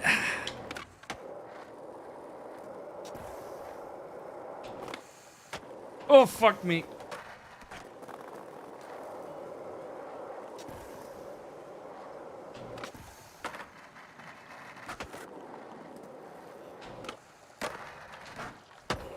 Oh, power slide.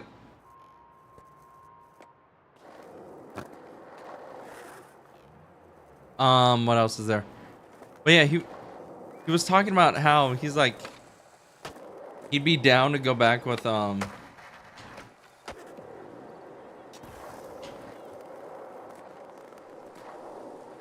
he'd be down to go back and make it work, and I'm like, oh shit. I'm like, I'm always down to bring back. Oh, I love Chief Keef Finally Rich. I love it when he has that song. He's like, he take my money. He take my money. Listen, I just got here 6 months ago, big dog.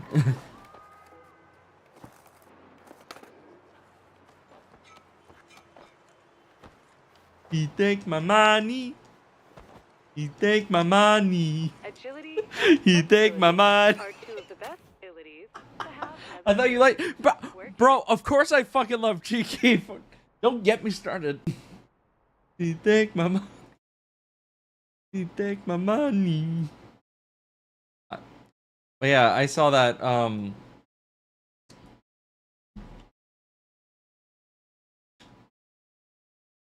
I think Jason Lee is one of those people that I would love to meet. By the way, okay, hold on. Can we start an actual skate conversation?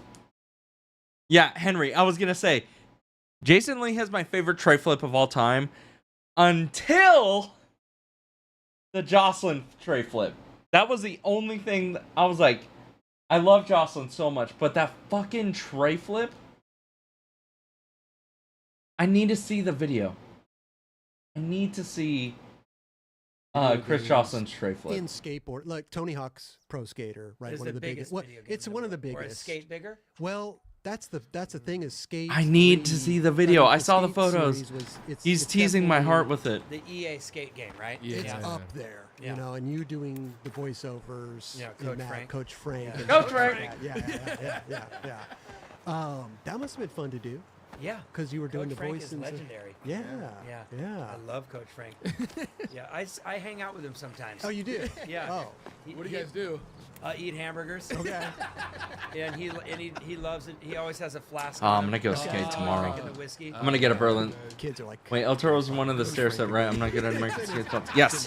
El Toro is probably. Just being goofy. I think El Toro's probably one of the. I'd say it is the most legendary skate set, aside from the one in France that Jaws dropped in ollied over. I think it's probably the most famous stair set of all time. Is that a hot take? I did a backflip off El Toro. Shit. Man. Where's the video? Where's the footy? Where's the footy, bro? Hon. You read so fast. I'm literally like like this all the time. As we have been over the years, keeping things fun. He has a great character called Neville Sanzibar. I was there. where You, he's like you a double. 70s like angry black skater. He has like he wears a wig, a big curly wig with a 70s headband. Oh, that was and the fun. little wooden 70s board with the tall tube socks and the short corduroy shorts. And he's just salty and pissed off. Like he's an angry black 70s skater. And then Coach Frank is like some white trash drunk, like 70s skateboard coach. Yeah. You know, hey asshole, get off! Hey, get over here, punk! Get your shit together. You know, he's like the coach you wanted in high school. Because he was just Coach super Frank real Backman. and probably would I with you love and, Coach Frank. Give you nips of his, off his flask. Coach Frank is. If so I he could started make doing it little happen skits and tomorrow, stuff I back in the would. day as Coach Frank. That is all I'm gonna And say. Neville I can't. Sanzibar. And then I think I can't was speak like, on. Hey, Coach Frank should be the guide in the video. Well, it makes game. perfect sense. It's like such a great character for a video game. With the you know? short shorts, Yeah, and the whistle, yeah, right? for sure. Just for yelling sure. at people.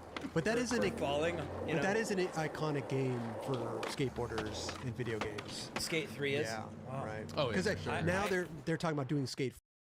Can I say something that almost made me cry? I'm gonna the full mask off dev moment.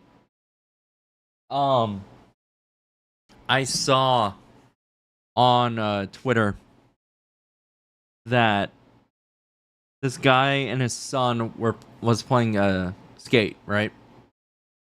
They were playing skate, and his son had him go to a skate shop, and they picked out a deck, and the following day they went to go skate. I was so fucking happy because it means that the thing that I wanted skate to do is actually doing, and it's giving back to what it did to me when I played Skate 1 and Tony Hawk Pro Skater, like way back in the day. I'm like, this is peak. And I almost fucking cried. It was awesome. It was so cool.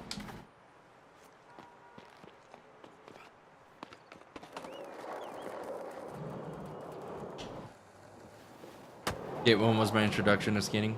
That wasn't your fault. Fuck yeah. I'm sure I heard you honk. The game is pink. I appreciate you. Appreciate you, big dog. I love Nikes and stock devs for a living. A.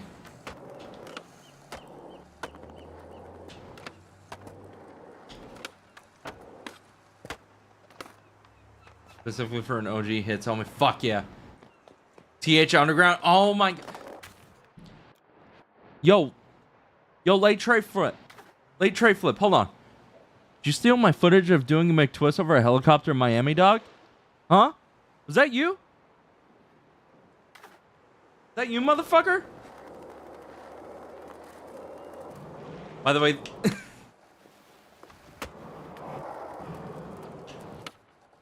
you stole my sponsorship and got me sent to Russia, man. Oh, we should do a Tony Hawk Underground playthrough. That's so fucking sick. Games to inspire when we do what we do. Exactly. I'm like, oh my god, it finally happened. It took years, but I finally got one.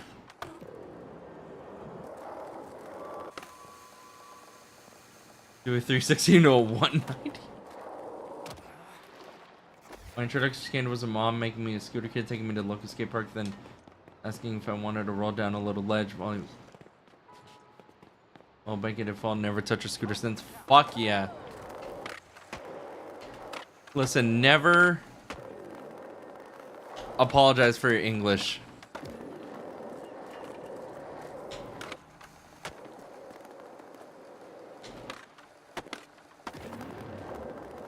Oh, god damn it. So is that... What do you mean into a 190? Do you mean a tray flip into a tray flip 180 or a 360 into... Did you hear Mullen was film? He's what?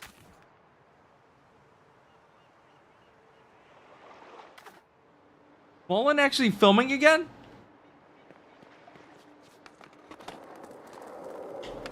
Here, hold on. I'll you know what? I'll make it work. Hold on. Pedestrians are safe pedestrians. All right. I hit a tray flip 180, but I'm gonna make it nollie tray into, and then I went back to a 180. That counts. That was for you, Heavenin.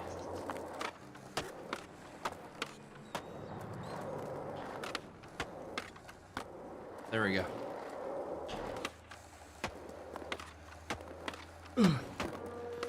He got his hips done and while he goes back to skin.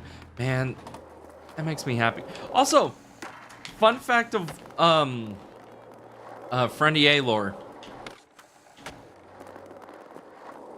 Because you had me talking about Mullen. One of the first skaters I ever met, just because he grew up very close to where I grew up. Daewon Song. Look, you fuck with it? Hey. Hell yeah. But Daewon Song skates and is like right by everywhere I grew up around. And one day I dropped off, this is when I was still back in LA. I dropped off my wife at work and I had the day off. So I went to my local skate park. And then I just see this older dude fucking kick flipping into a Manny and then just going through the entire skate park. I'm like, holy shit, who's this guy in a beanie? And then I look at him, I'm like, are you Daewon Song? And he's like, yeah, man, what's up? I'm like, what the fuck? And he's like, yeah, I'm here every day. And he's still there. And that was a legendary holy shit moment. I've never been more intimidated to skate my life. Because it's like he's a literal legend. And but genuinely one of the nicest guys ever, and he was talking to me about literal foot control on balance for like an hour. And he was like showing me his little tricks and like his little techniques and stuff. And he's still out there ripping ass. Hold on, let's see if I can.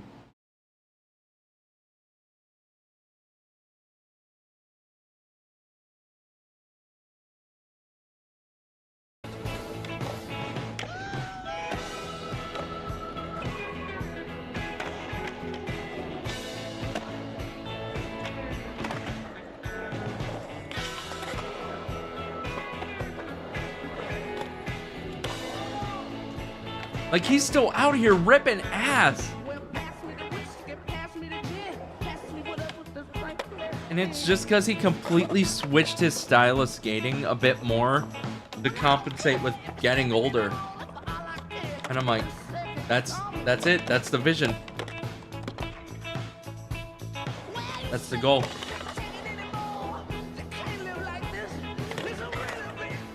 Fucking inspiring.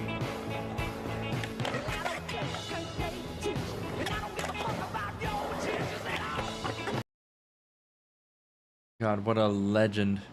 What a fucking legend. Ugh. Ugh. Love skateboarding. Reddit gold to you, my good sir. Reddit gold. I think I'll get some Reddit gold from that.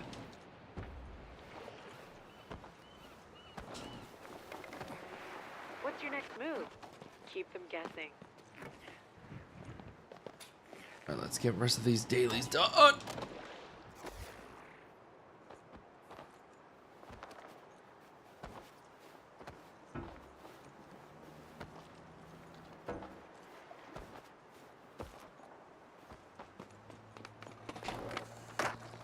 Fuck.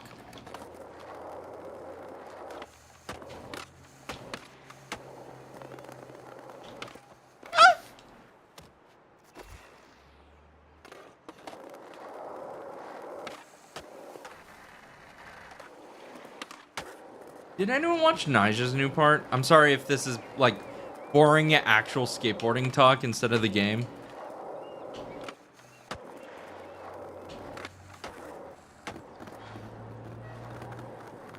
But has anyone seen Nigel's new part yet? Clearly they were preoccupied with texting. That was their fault.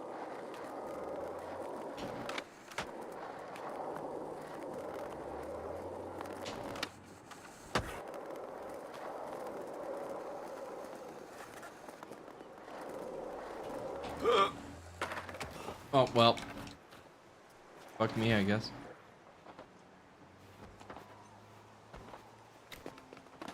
Nope. Try it. Feel like a good and easy. That's your cue. This is a rip or what? Nah, I didn't either. I was thinking of watching it. Hold on, let's watch it.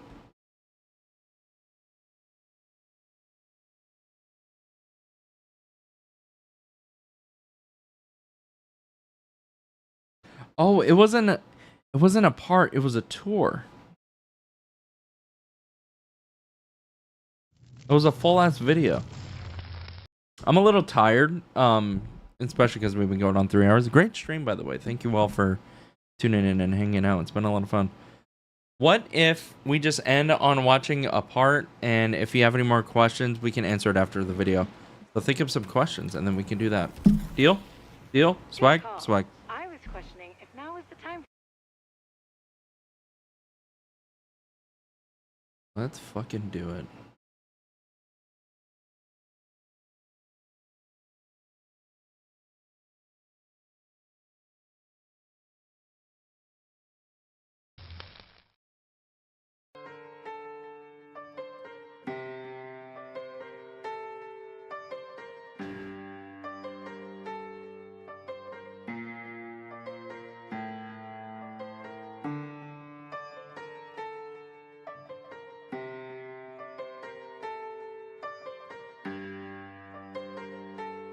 Oh, Hollywood High might be a more...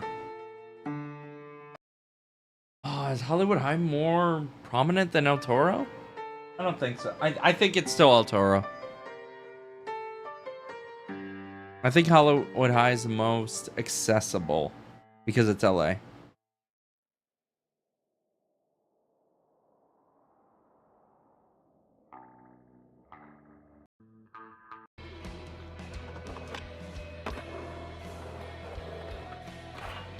Ooh, Crooked Grind. Right off that. Fairview Hill off the ledge. Oh, God. It's El Toro? Alright, cool. Just making sure I'm not crazy.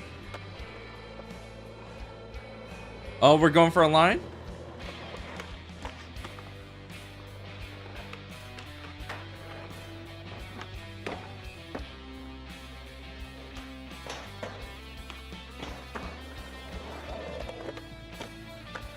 Skateboarding's so cool, man.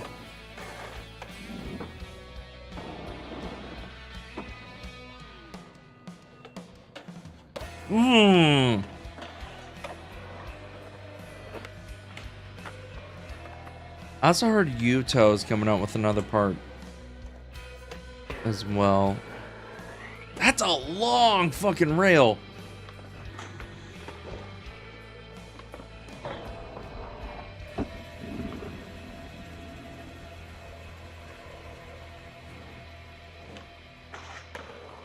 Ugh.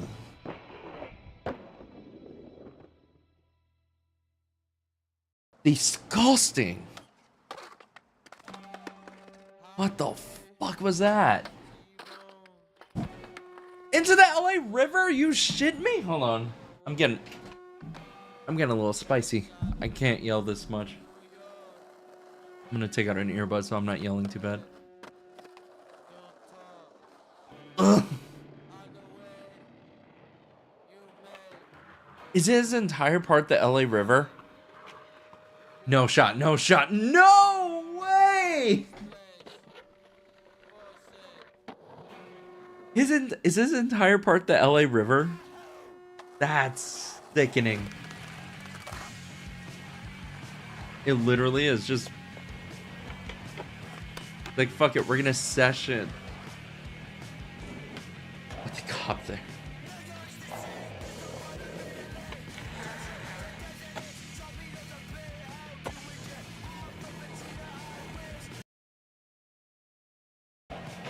Hold on.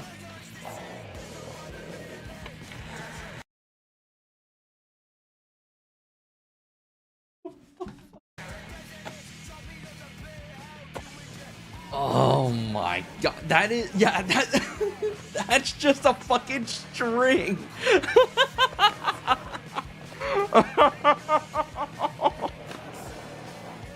Oh my fucking god.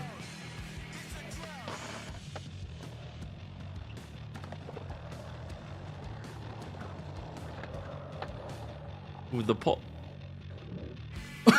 Oh, I thought it was gonna ollie over the river. Okay, okay. Speed, speed, speed. Wire grind and skate. I mean, shit, maybe. The fuck? It's becoming a huge thing right now. I've noticed in like Instagram. That'd be cool. That'd be really cool. It'll give our level designers a headache, but it'd be really cool.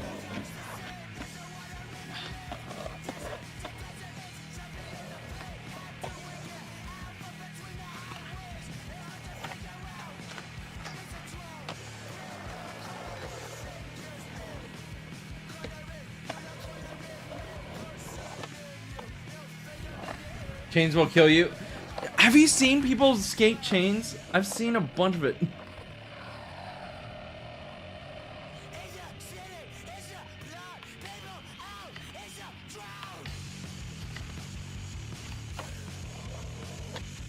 Are those bones wearing? Just go to any forget 10% of bones. Dude, I wish I wanted to do something for Go Skate Day. I went and gave out a bunch of shit. There was a lot.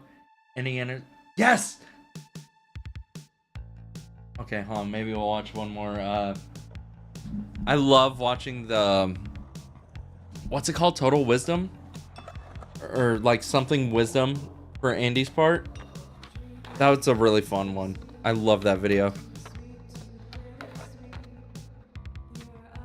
Crazy Wisdom, yeah. Probably one of the greatest solo parts I've ever seen.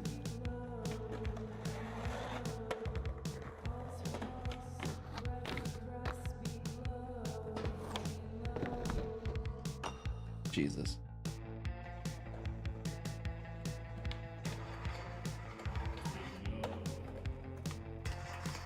Ooh, the kink into the curb? Ugh. That's fast. Oh. Was that a not? Wait, hold on. Yeah, he did that in Ollie. Was that figure in Ollie? Nah, he just ollied up that shit. That's crazy.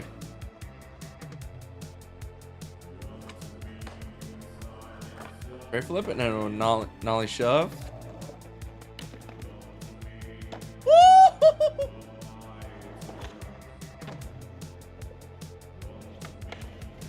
Good music choice too.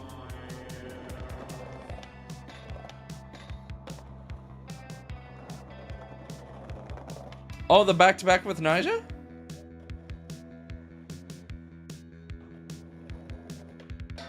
Mmm.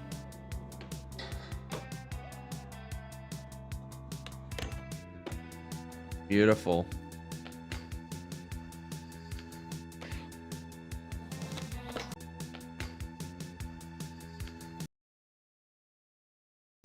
Ugh.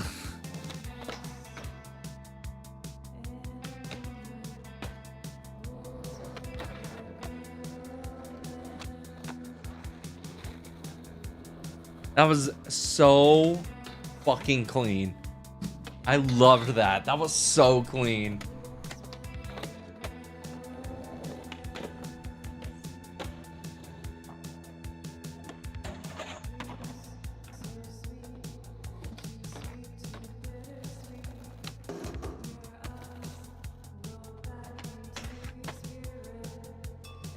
Oh, the back-to-back.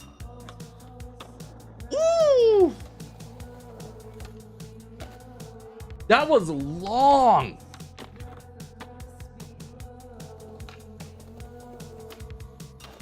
Nice.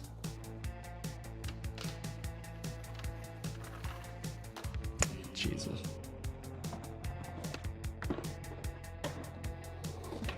Hope you guys are watching. Always.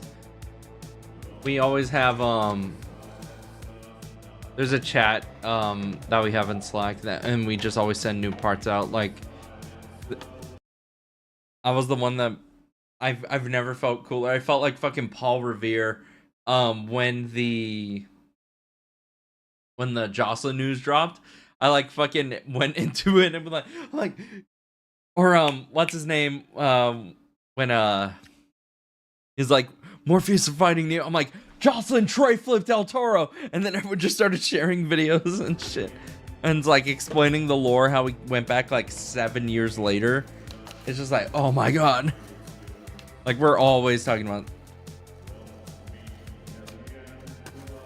I think it's like at least once a week we always try to, depending on how busy we are, we just like hang out in a call.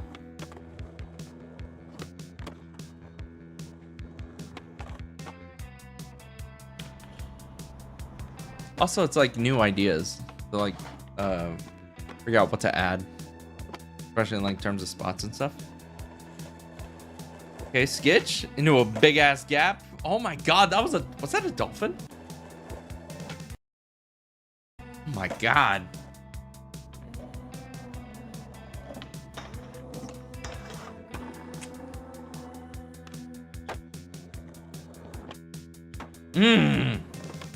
Stomp the fuck out of that.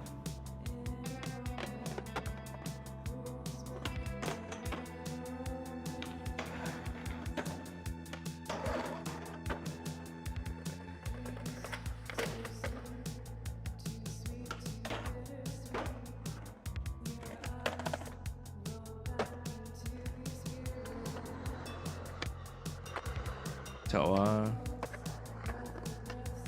new skate update looks like so realistic. Yeah, this is realistic skating sim. What's that?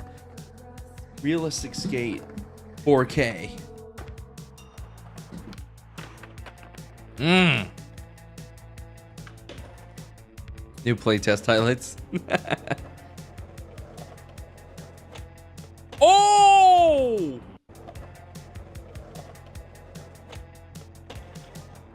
That's nice. That was nice. That was really good.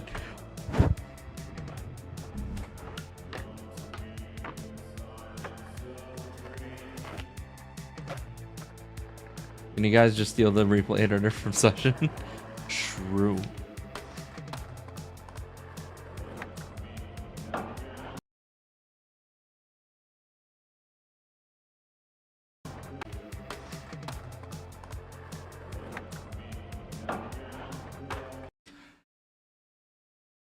That was fucking foul.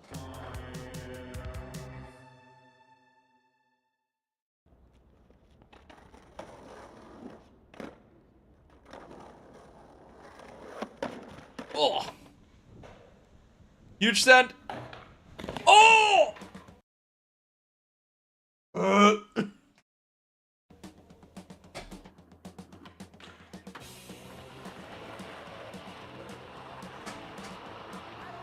That's a fucking skate right there, baby. Yeah!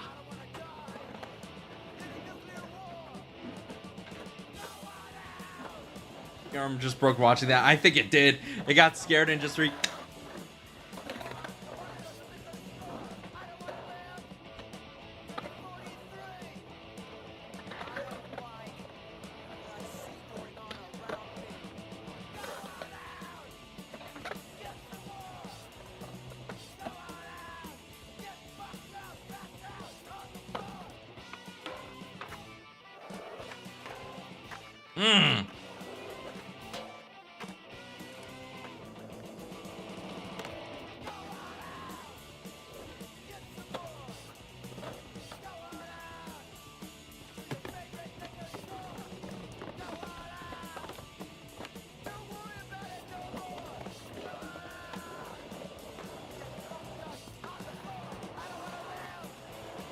Oh, Burnside.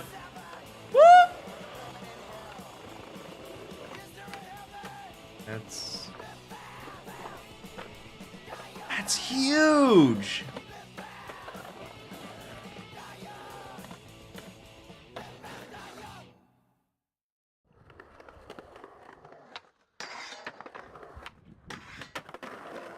Oh my god.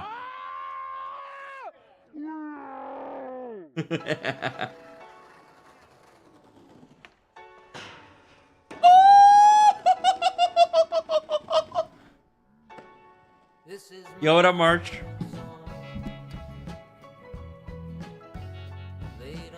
Hope you're having a wonderful night. Or wonderful morning. No, it's like, yeah, that's what I'm saying. Scrolling around it and just the confidence to send it. Mm-mm.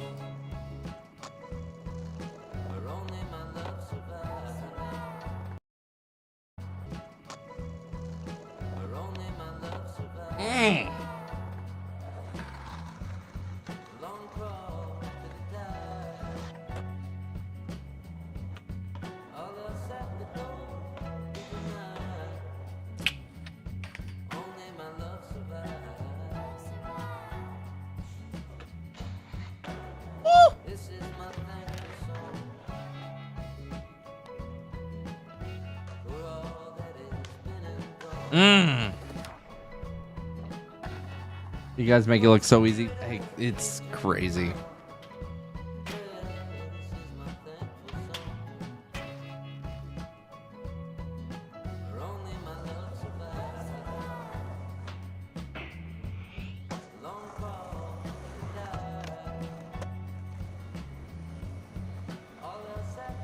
I do think some sketchy spots in tunnels and bridges would go hard. I agree.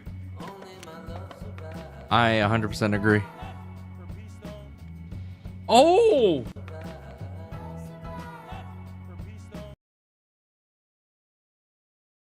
Ugh.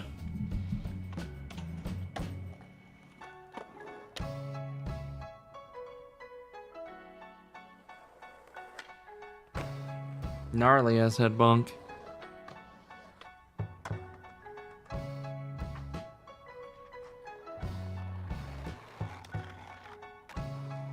Mmm.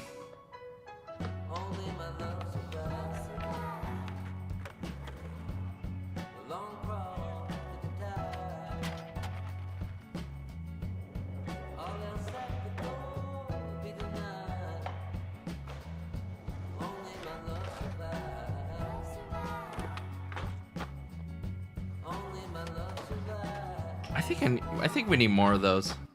More of these. I think we need more of those. First video I was going to Illegal Civ 2. Mine was Baker 3. I'm not ashamed to be a basic bitch.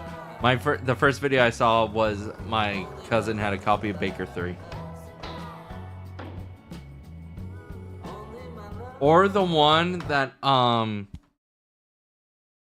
Steve, I think it was Steve Cab had in Tony Hawk Pro Skater 1 or 2. When I saw him do the board slide.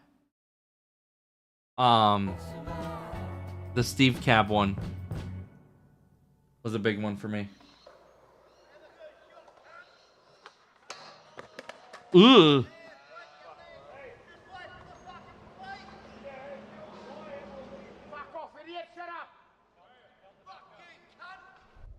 Australia moment.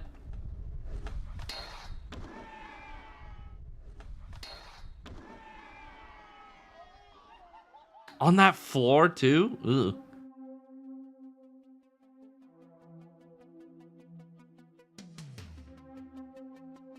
Play Dead is I don't think I remember seeing Play Dead.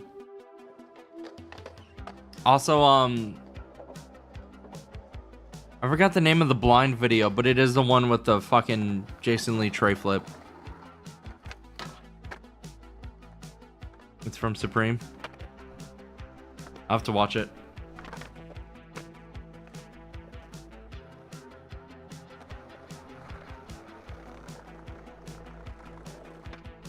Woo!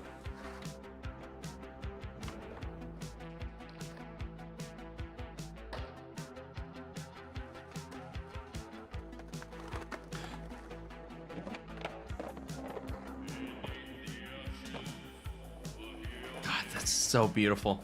That's a beauty. Woo!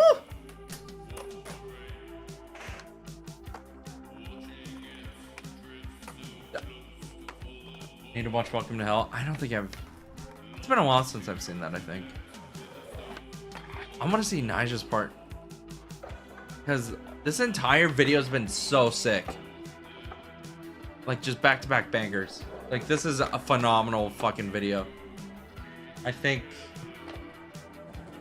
I've heard Nija's part is insane. I've not seen it. But I hope it lives up.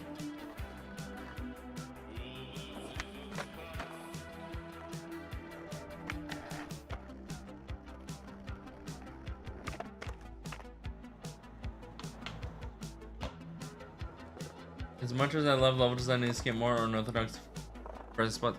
I agree. I think it was, who was it, Henry? So the idea of making a spot look sketchy is a weird blend of hitting that, because I feel like players already do it with the Skate 3 style, like writing on walls and shit. But if you set up an area that can really have a really genuine street spot that feels pure DIY and very weird and unorthodox, like you said, I think that'll make it like perfect.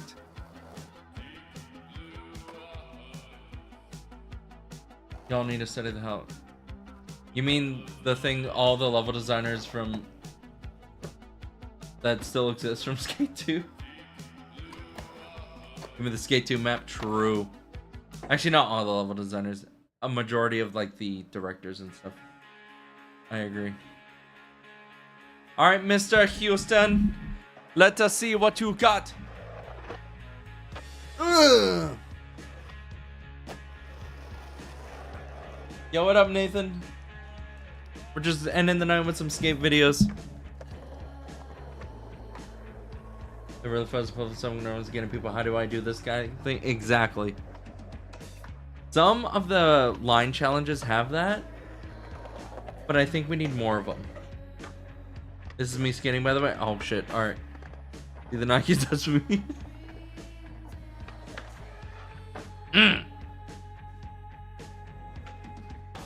Deep ass stair set.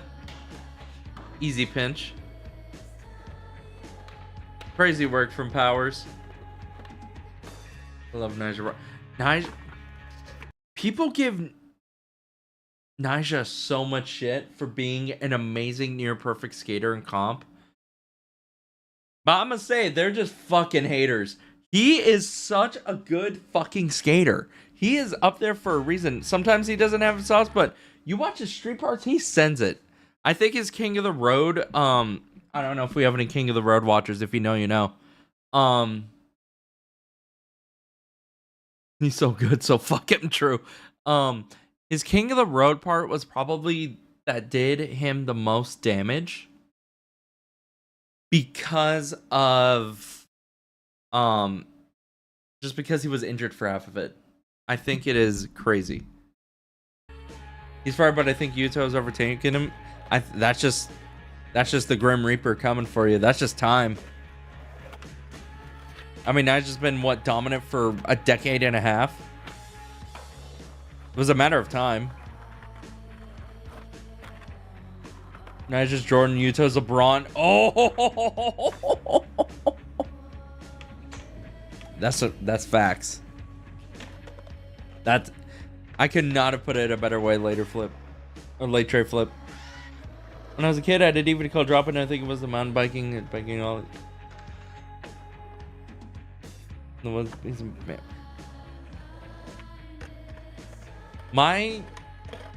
This is a stupid goal I have, but I've always wanted to actually skate a mega ramp. It sounds fucking terrifying, but I've always wanted to actually skate a mega ramp.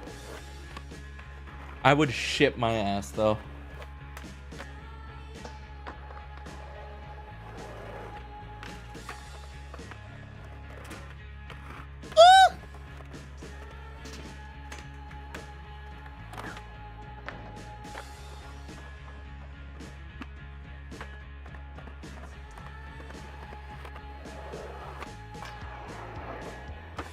Do what Danny Way hit the Great Wall in China.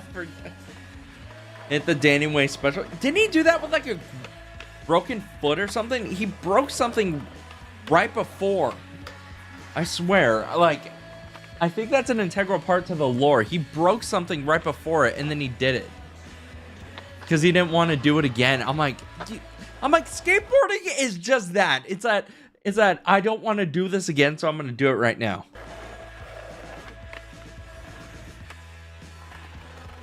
And it's, oh, I zooted out of his... Ooh.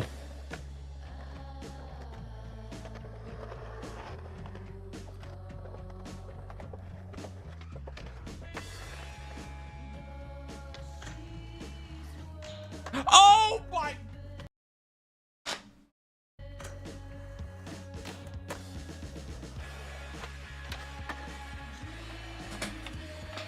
Yeah, you're right. Fuck this guy. Fuck that. Oh my god. What's the ender? What's the ender? What's the ender? Big ass drop after that kink.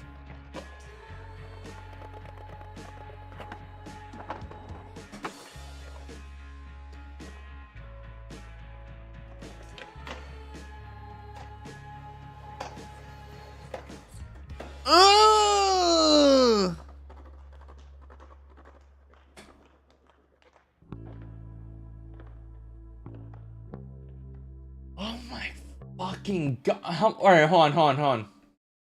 Count how many seconds that is. 2, 3.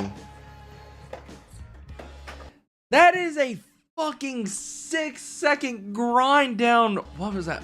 1, 2, 3, 4, 5, 6, 7, 8, 9, 10, 11, 12, 13, 14, 15, 16, 17, 18, 19, 20, 21, 22, 23, 24, 25, 26. That's a...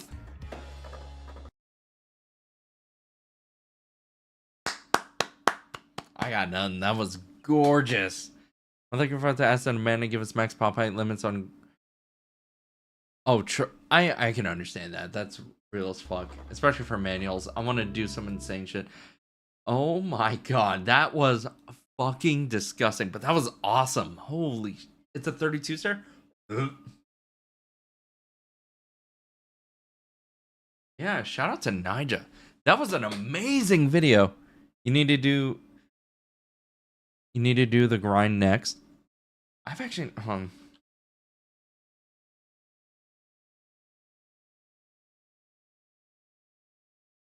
y'all want to watch Crazy Wisdom real quick?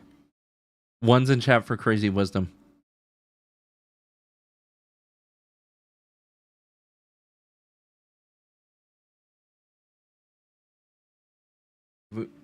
Yeah? Alright. We'll watch Crazy Wisdom. Okay. Alright, one more. Arhan, let me go to the bathroom real quick and then we'll watch it. Oh my god, I'm excited for this.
Let's see. All right, let's do this.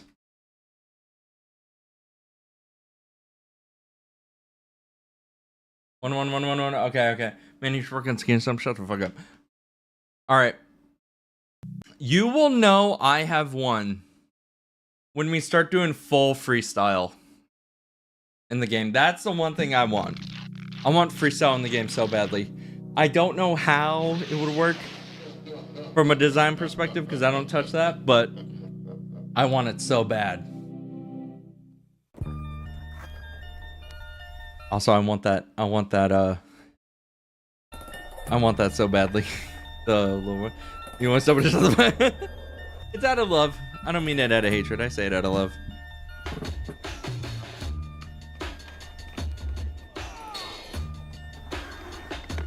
Oh my god, the Primo slide!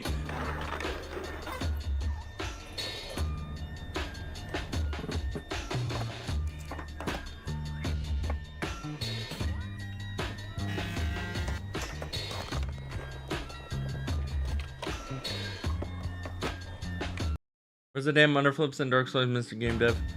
Sketching return soon. I promise. I swear we will get sketching. I want sketching because I love the idea of sketching into something fucking stupid.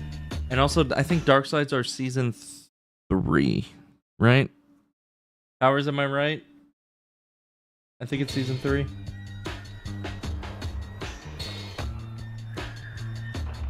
I think it's season 3 or 2. Yeah. All right. Season 3 beyond. I know, I'm just busting your balls. Also, I want Nada spins. How long is a season? I think a season's like a month or 2. That was invented here about 40 years ago. Oh, so I'm trying to do the same. Oh my god, I love. Nada lives in Santa Monica. Right. And that's the upside down version. I think you will like next season. But the flipping out is really You read so hard. goddamn fast, man. Thank you. It's really dangerous. Got it.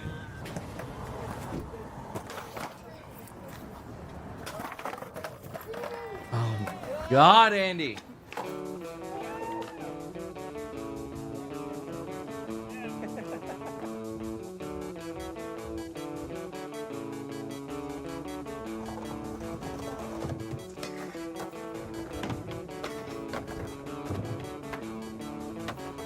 Pray the first season, I hope y'all like it. I really hope you do. It's a lot more fun shit. Oh, and the underflip. Ugh.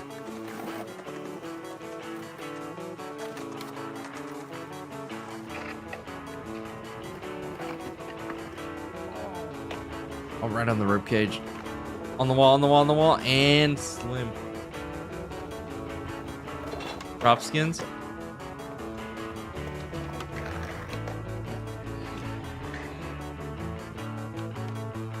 Listen, you're vocal no matter what.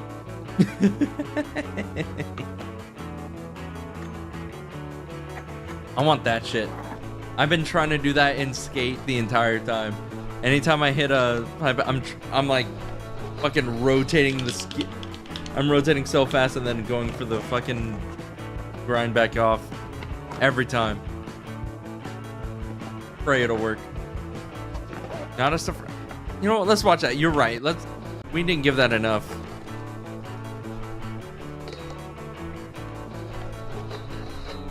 Ugh. Ugh.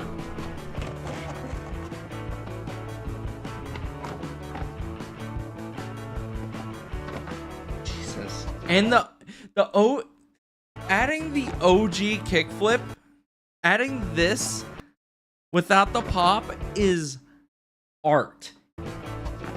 Andy doesn't make parts, he makes like art pieces. It's so good. And it just shows like the story of skateboarding. And it is let's go flip 180. Exactly.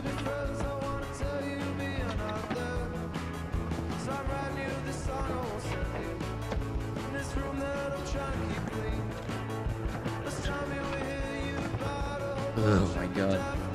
Fucking no comply with the rock. That section looked fantastic. Oh my god, March. He has a section right coming up. It's a freestyle on top of an old table that's been covered with sand. I'm so excited for you to watch that. You're gonna love it. If you love that bit, oh my god. By the way, airwalk into a fucking it's not a deck check. I'm gonna call it a tail check, but an airwalk to that is foul.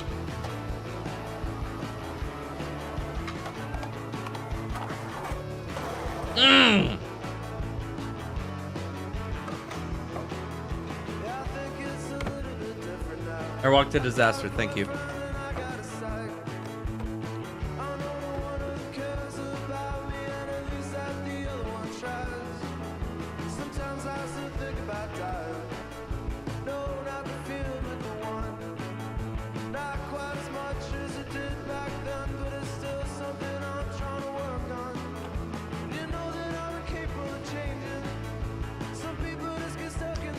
I love that Andy skates everything. He can just go out and do whatever. It is astonishing.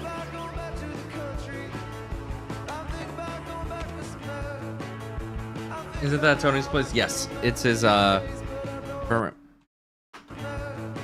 Hold on. Front side to an impossible.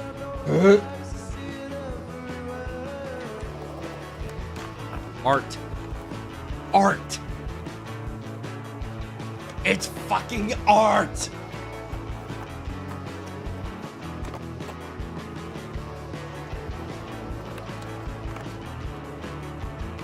I need it. Do you think I'll get in trouble if I add more LA spots? I want to add more LA spots. In the fucking primo slide.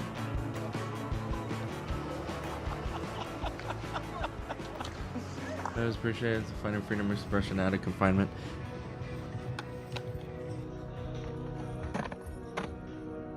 No. Cool. It's the best part. Like, as soon as you find one little thing, you can always just go for it. Next I switch for no.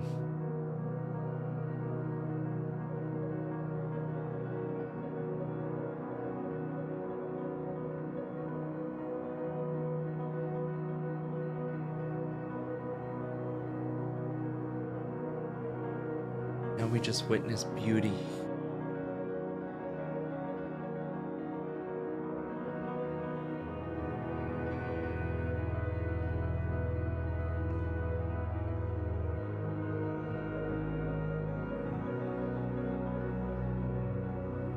If there is any sweet spot, down to earth spot. I think that's what I want to add more of, and I'm hoping we eventually get to do more.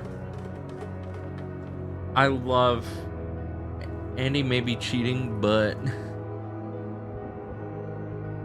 listen, if you can make this in any capacity, I don't care if you do the I want to China Banks update. Get that spin like it's fucking real.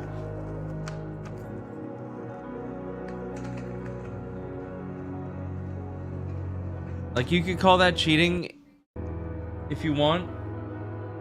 When you hit that fucking final kink, it is so fast.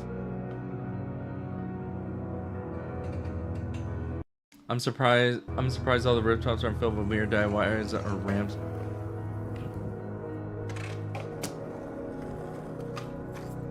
Sure. No, this is sick. It ain't cheating. No, I agree. I 100%. Some people call it cheating. Some people want to shit on Andy for like him skating so weirdly, but I'm gonna be honest. Oh, right here, March. March, this is for you.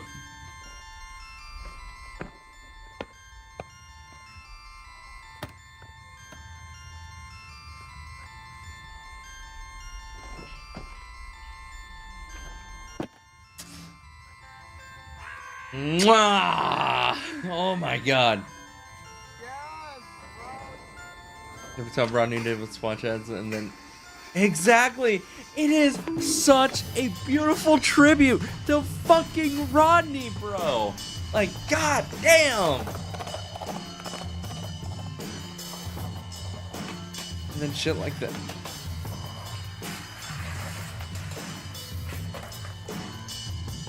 Fucking 50-50 to a rock to fakie is crazy stupid.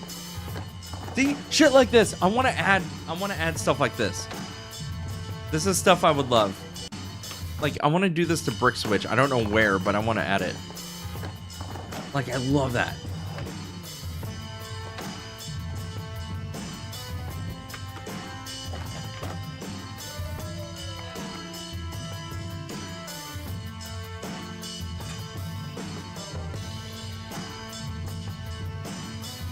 And even like the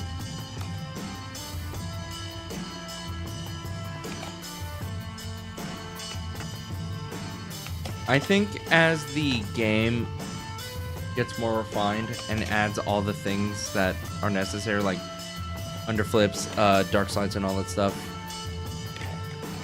it gives. Oh, thank God for the helmet. It gives the freedom to kind of do it. I think the focus right now is making sure all the mechanics work.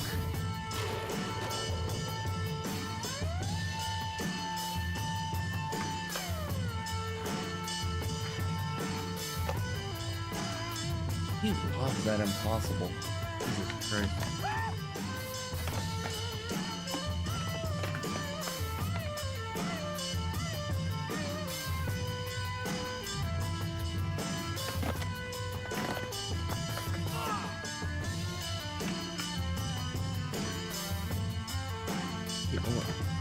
He went over the barrier like true.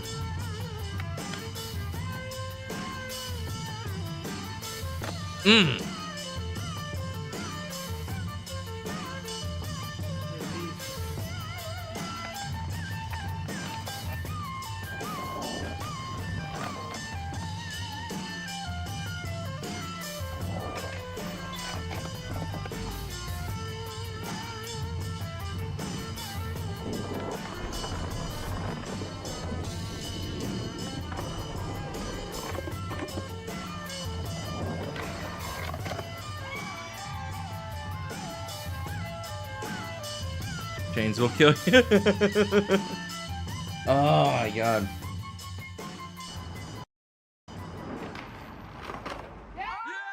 That's cool, that thing. It was all worth it. Oh, we got in the bed.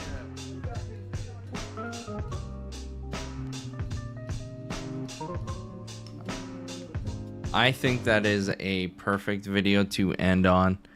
I hope y'all had a wonderful time. I had a great time. And you know what? I will see you on Twitter. If you're in the Discord, I'll see you in the Discord. And then I will see you on Thursday. I hope y'all have a good rest of your night. Y'all take care of yourselves.